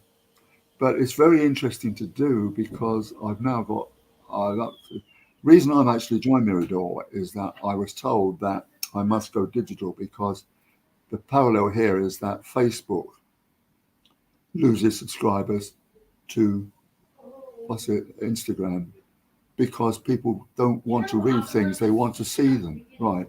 So the idea is that we have a little video on top of an article so that the people read that and then go into the article. And we're now getting quite a huge following. It's about 163,063 now. And I could probably get it up to much, much more, but I can't know. The point is that Jerry, I'm 78 years of age, okay? And I've done quite well with investments and Pearson pension. I'm an alumnus of Pearson, aren't I? Yeah. Pearson Financial Times. You're a lucky man. And when my previous wife died, Stephanie, my dearest Stephanie, I got 60% of her pension. So it's not a boast, but I'm quite well off, you know. So I keep saying to Leslie now, should we just have a nice time? We've got the money. Okay, there's no mortgage on this house and so on. But everybody in Lewis now keeps saying, no, you must do what you're doing. You're doing really important work. But I was the first person, as we said earlier, to know about the energy cap and to know about the actual things that go on. And so September 1921, I was going round to my neighbours and friends and saying, your energy bills are going to go up on October the 1st. Okay? And the whole thing about the energy crisis is really goes back from 1972, when there was a coal miners' strike and Edward Heath lost his job. So they decided to go over to gas. Then a lot of gas decided in the North Sea. So it went on and on and on. And then Mrs. Thatcher, God rot her cotton socks, has actually privatised all the energy companies. And they were putting the price up here, there and everywhere. And so Ed Miliband, who was leader of the Labour Party at that point, said, if I get into power, I'm going to bring in an energy cap. But he didn't get into power. David Cameron did. And he was spooked by the idea of an energy cap. And he went to asked his Mergers and Authorities Department what he should do. And they said, oh, you must find cheaper suppliers. Well, there weren't any. So eventually, Mrs. May found there were some companies with chances and so forth and so on.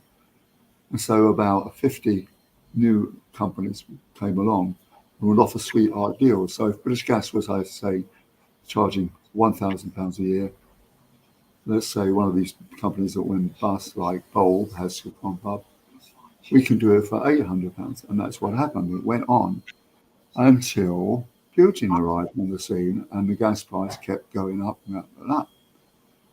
And so this cartel became under threat in a way, because the cartel was used to just putting up the price where they like.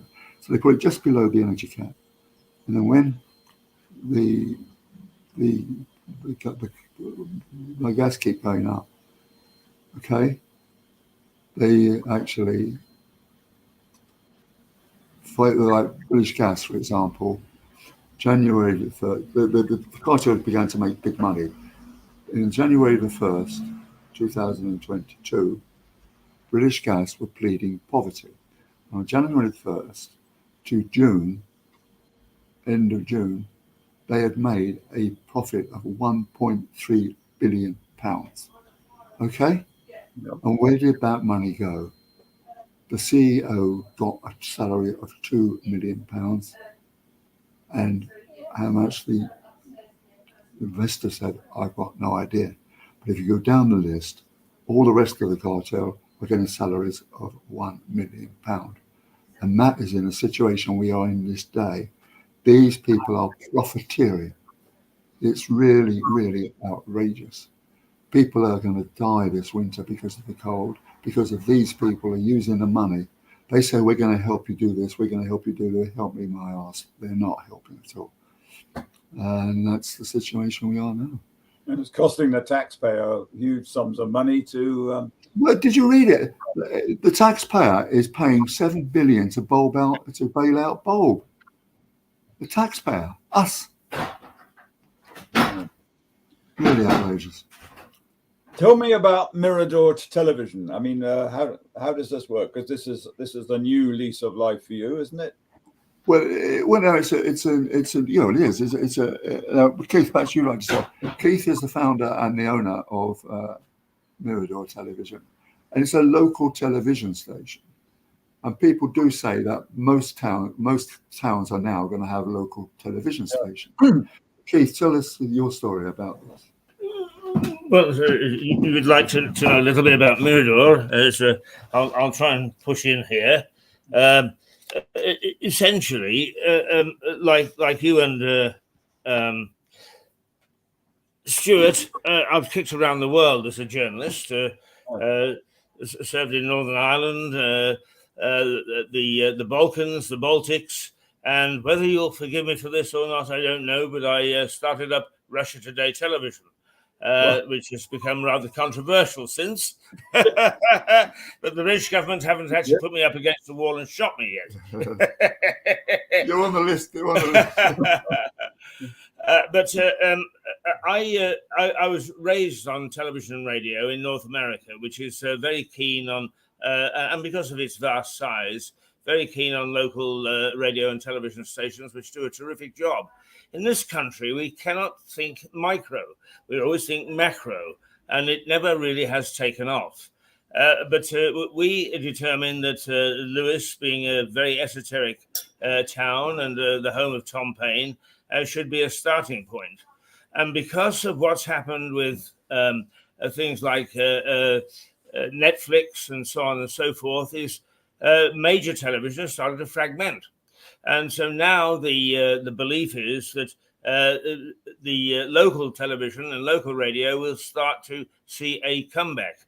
And we hope that we're in the right place at the right time. But we say we are local, but not parochial. And up until lockdown, we actually were on Roku, so broadcasting to the world, 174 million people. I don't know that 174 million actually watched us, but we were able to go to. I mean, we've got one chap who regularly comes in from Patagonia.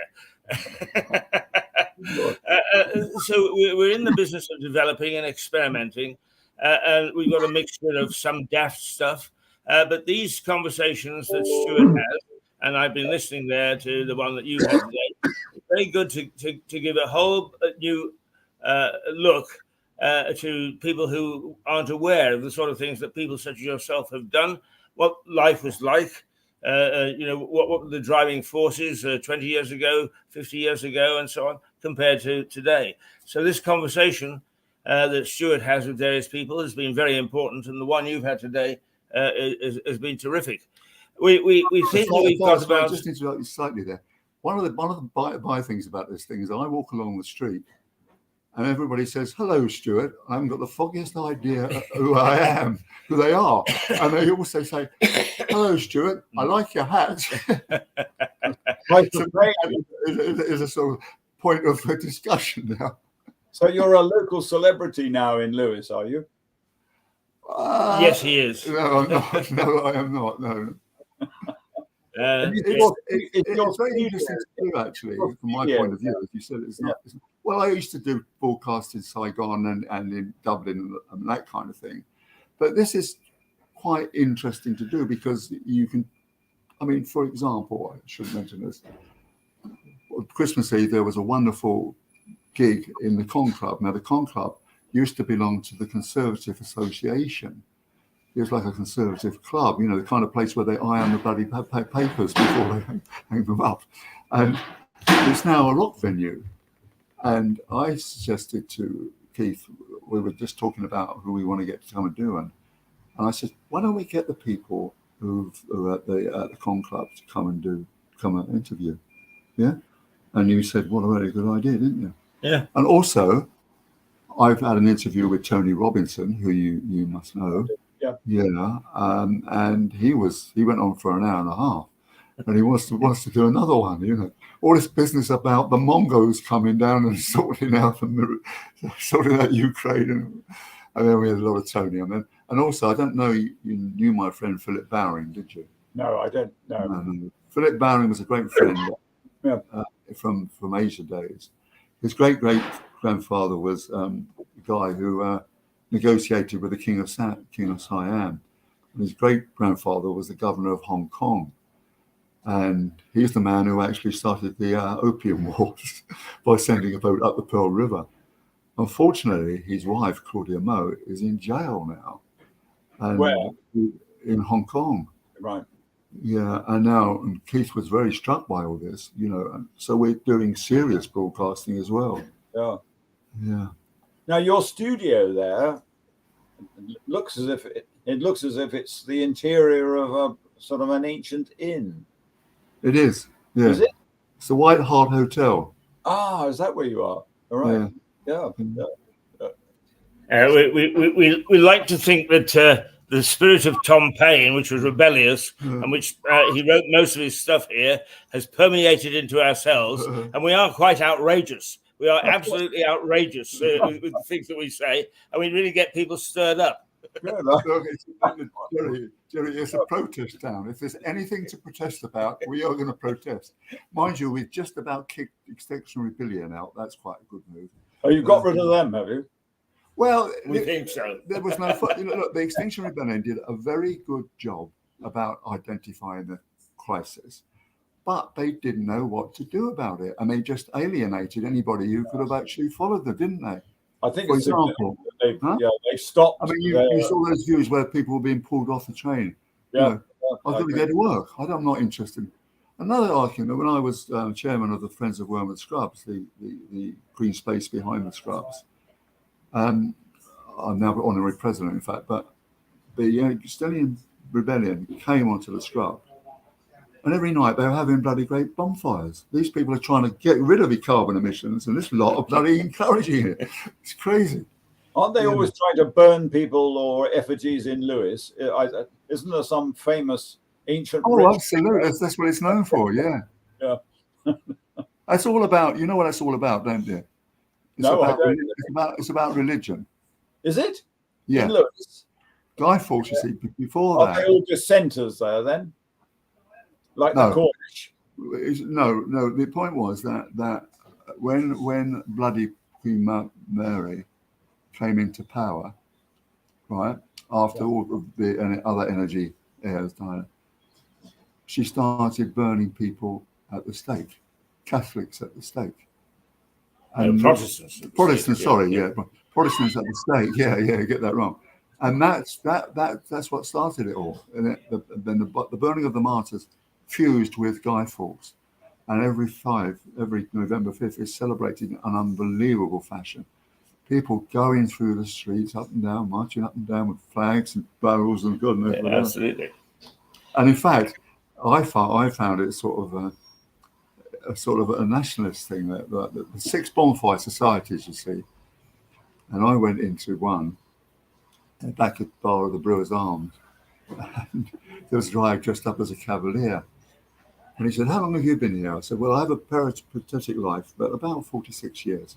He said, "It's not enough. I was born here." And it's all this thing that having born here, and I nearly said, "Oh, does that mean you can kill a few Protestants?"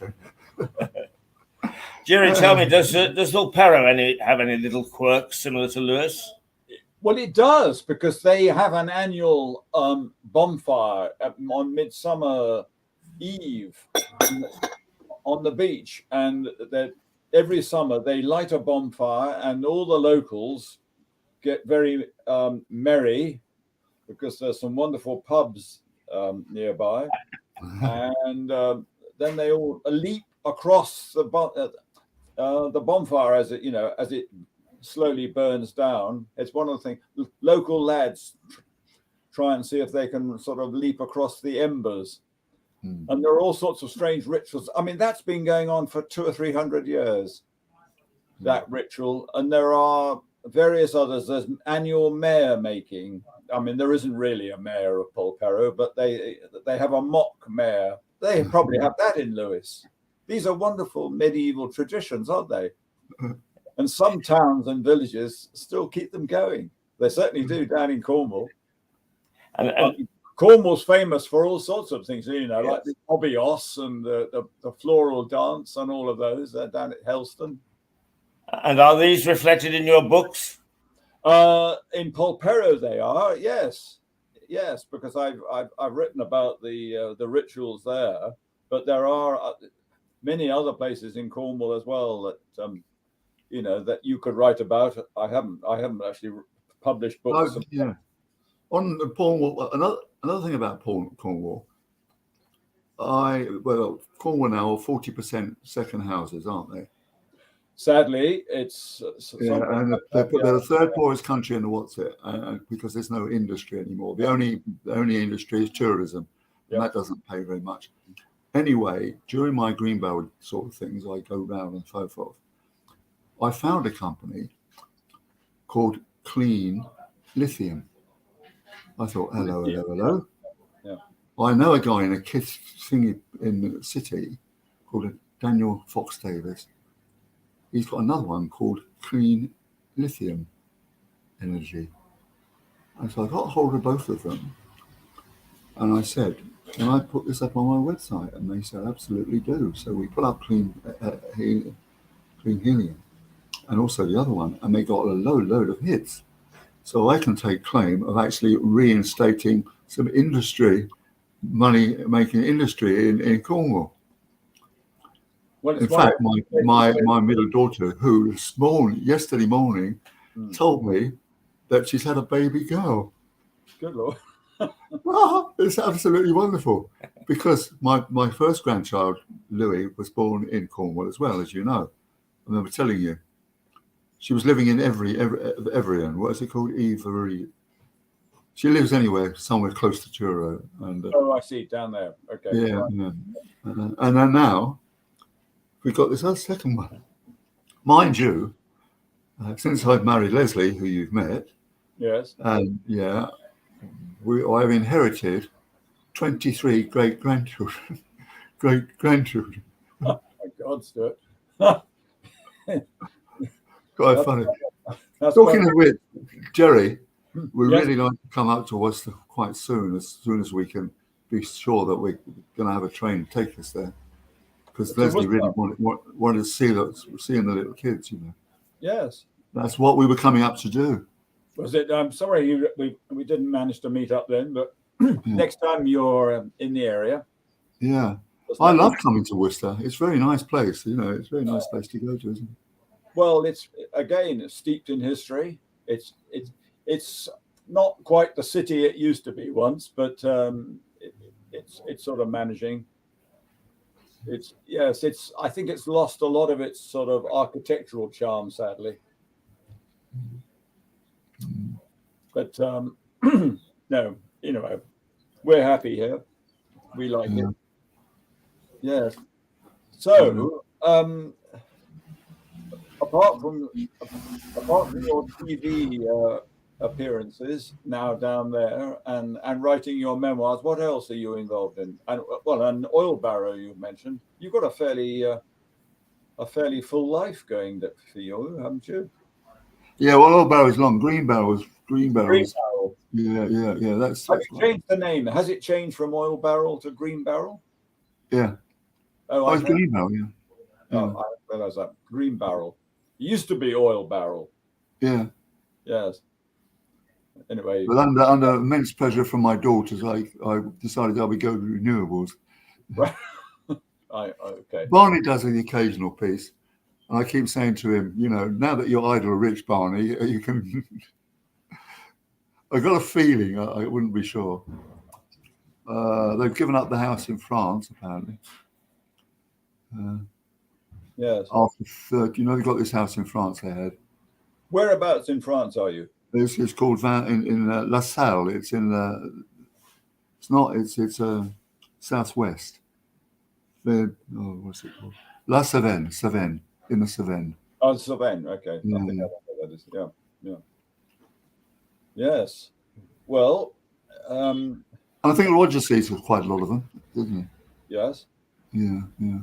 Now, what I'm just interested in this whole concept of local television, because it hasn't caught on in this country, really, has it? Unlike local radio. Local radio is well established. Why isn't local television?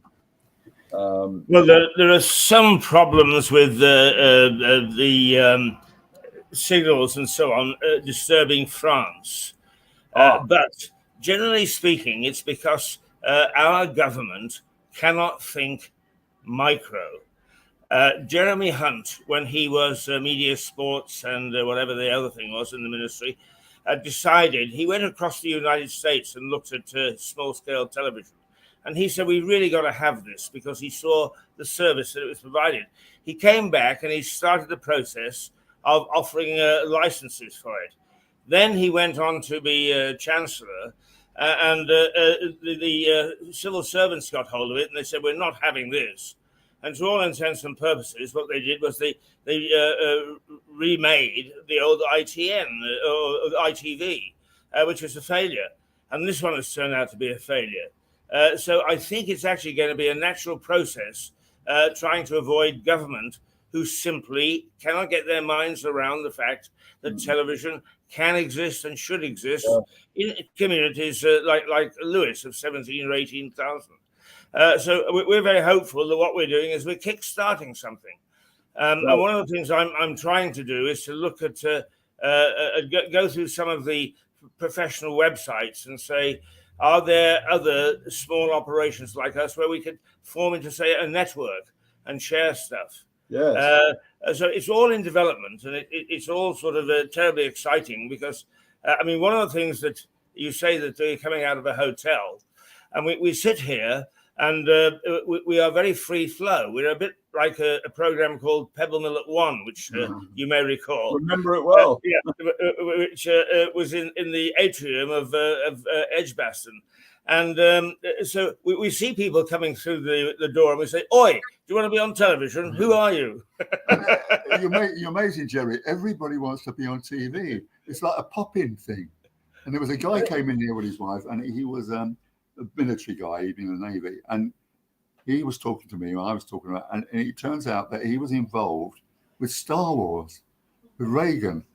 And we got to talking about Putin, and he said, if old Putin actually puts over a ballistic missile towards America, it won't even get there. It won't even get near Amman. On the other hand, Moscow will be wiped out immediately. And it was that kind of thing. So people come in here, and we sort of, being quite competent journalists, you know how to get information from people.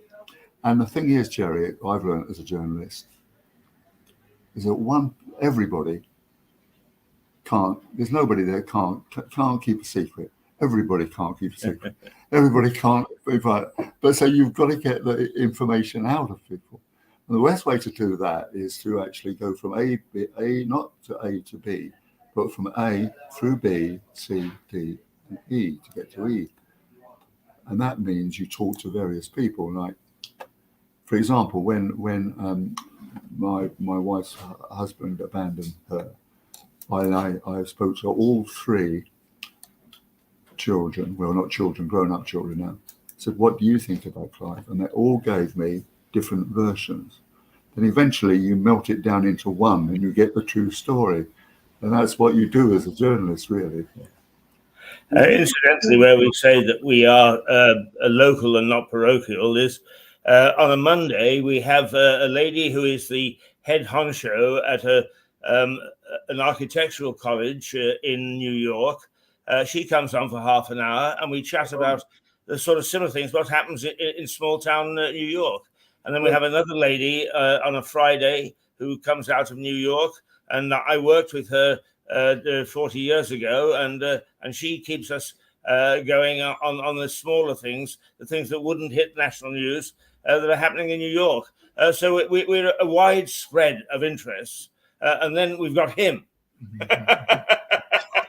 That's true.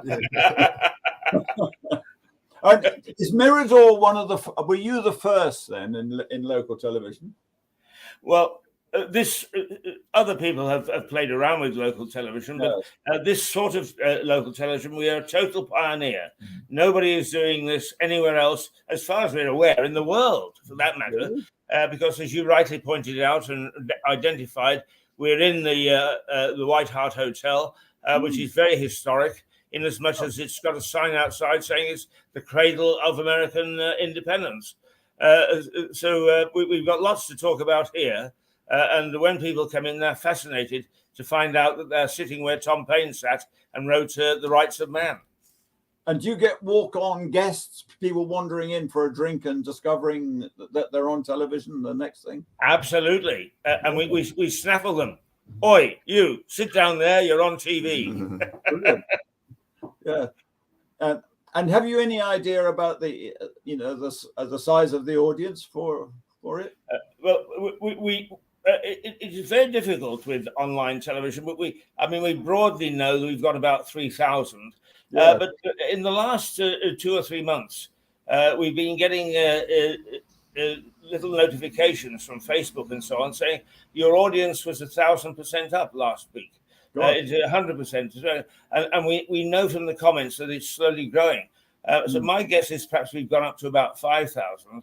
But if we actually go back onto Roku, which I hope that we can, if we can find a sponsor for it, is we would immediately go back up to about 20 or 30,000, and we would be broadcasting to many different parts of the world. I mean, I'm just surprised that it's not sort of catching on in elsewhere. I think it's a terrific idea and a wonderful medium, really. If people are so keen to appear on screen. I mean, local radio is so well established in this country, and yet not television. Well, you see, what we need to do is to set you up as our correspondent in either Cornwall or Worcester, and get you to do a little spot for us each week. Well, you weren't negative about it. Watch out! I shall be in touch with you. I'm yeah. Well. Gosh. Well, there's a thought. Yes. Well, the point is, Jerry, to be quite serious, is we make the basic assumption that people know a lot because they see the odd word. I have no concept really of what's happening in Cornwall. I know that its economy is on the rocks, but I have no idea whether it's got good local governance to try and do something about it, or whether people are in misery, or what it's like in the summer, and those sort of things. They may seem ordinary, but they are very informative to people and give them an idea of what life is in Britain, and for that matter in other parts of the world. Yes. I mean, it would be wonderful to have a sort of Cornwall slot somewhere, on your network. Well, we start off with a new format next week. I shall be in touch with you on Monday or Tuesday to see whether we can tee that up. All right. It's Cornwall's been in the news an awful lot the past couple of years, hasn't it? Well, I mean, it's been in the news for forever, because it's one of the. I mean, as part of the Celtic fringe, you see, Cornwall, I think, regards itself as a sort of partly as a self-governing nation, and not it doesn't like to think of itself as attached to the rest of Britain, particularly. But isn't it going to get a mayor now? Isn't it going to get a mayor? I don't think so. I'd be surprised if Cornwall itself had a mayor. There might be one for the sort of southwest region. Yeah. But I'm like you. I'm obsessed. I'm obsessed with the Celtic fringe. Rathlin Island. Well, we're going to the Hebrides this year, because I come from it. I came from Shetland, didn't you? What was your Shetland connection?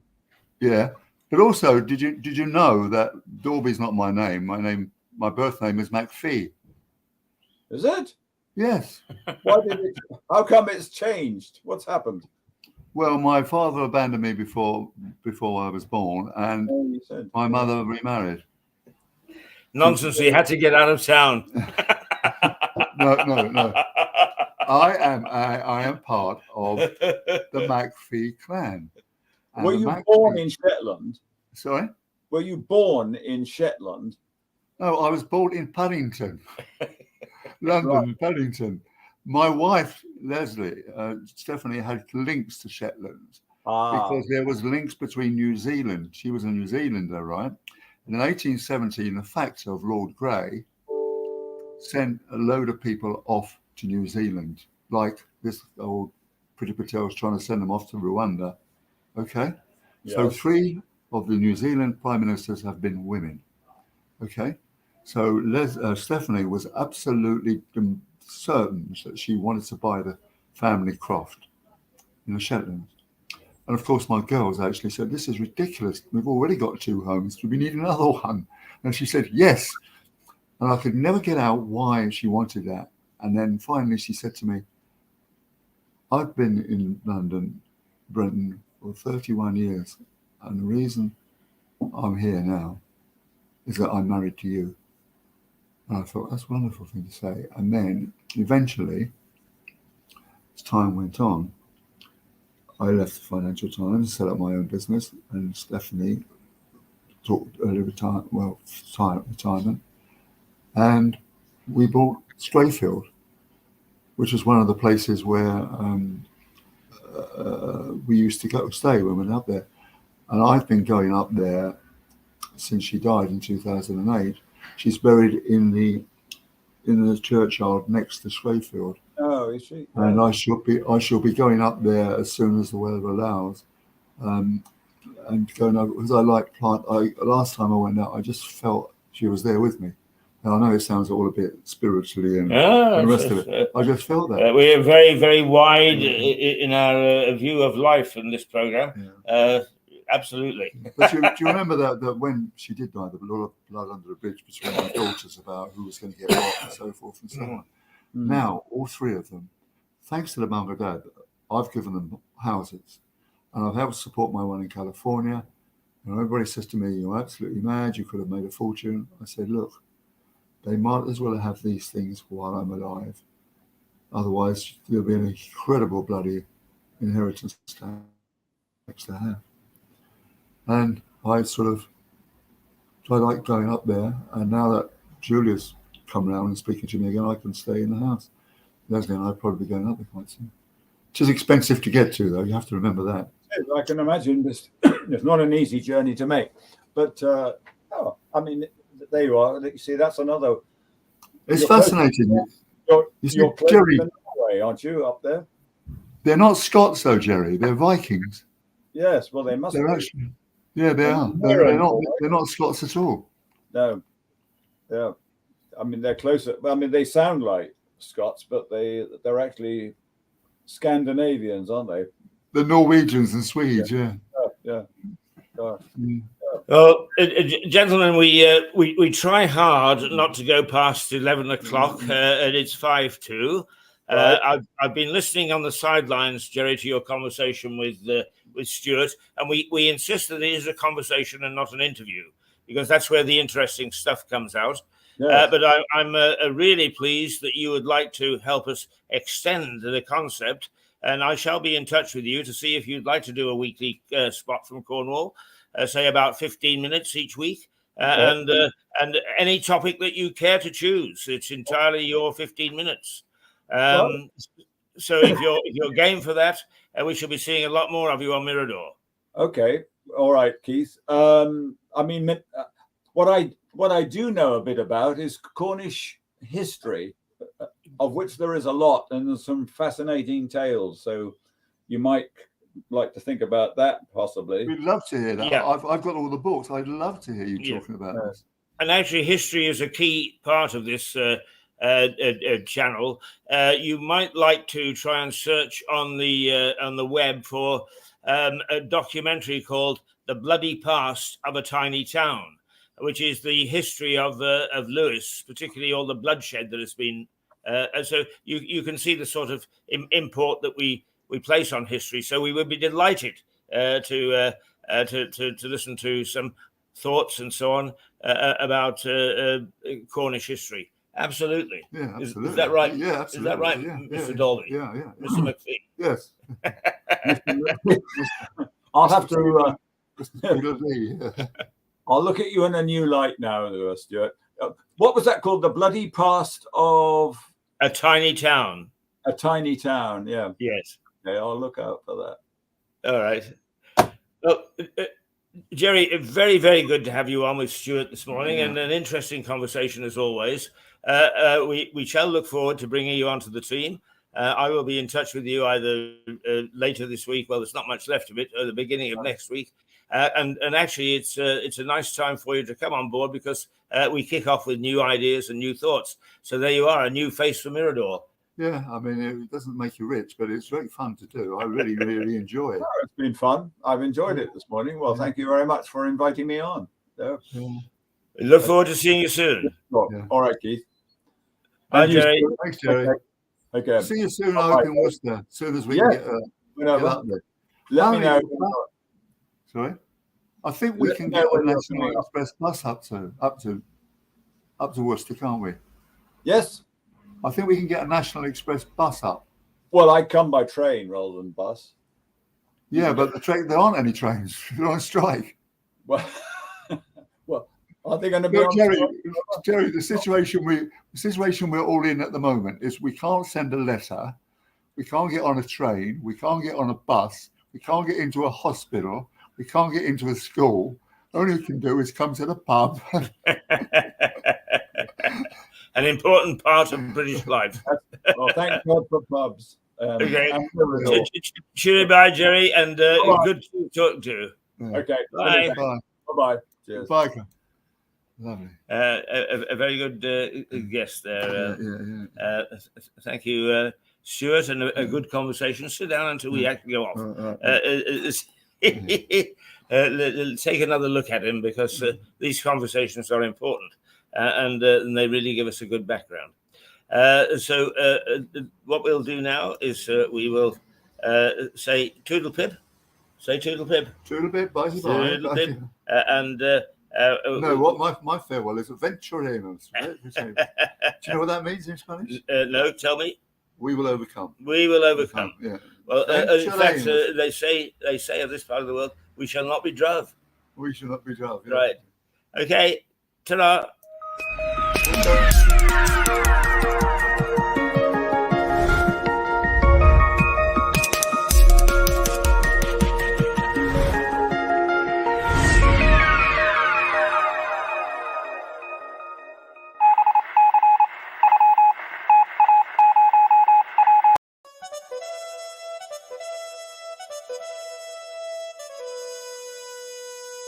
Thank you.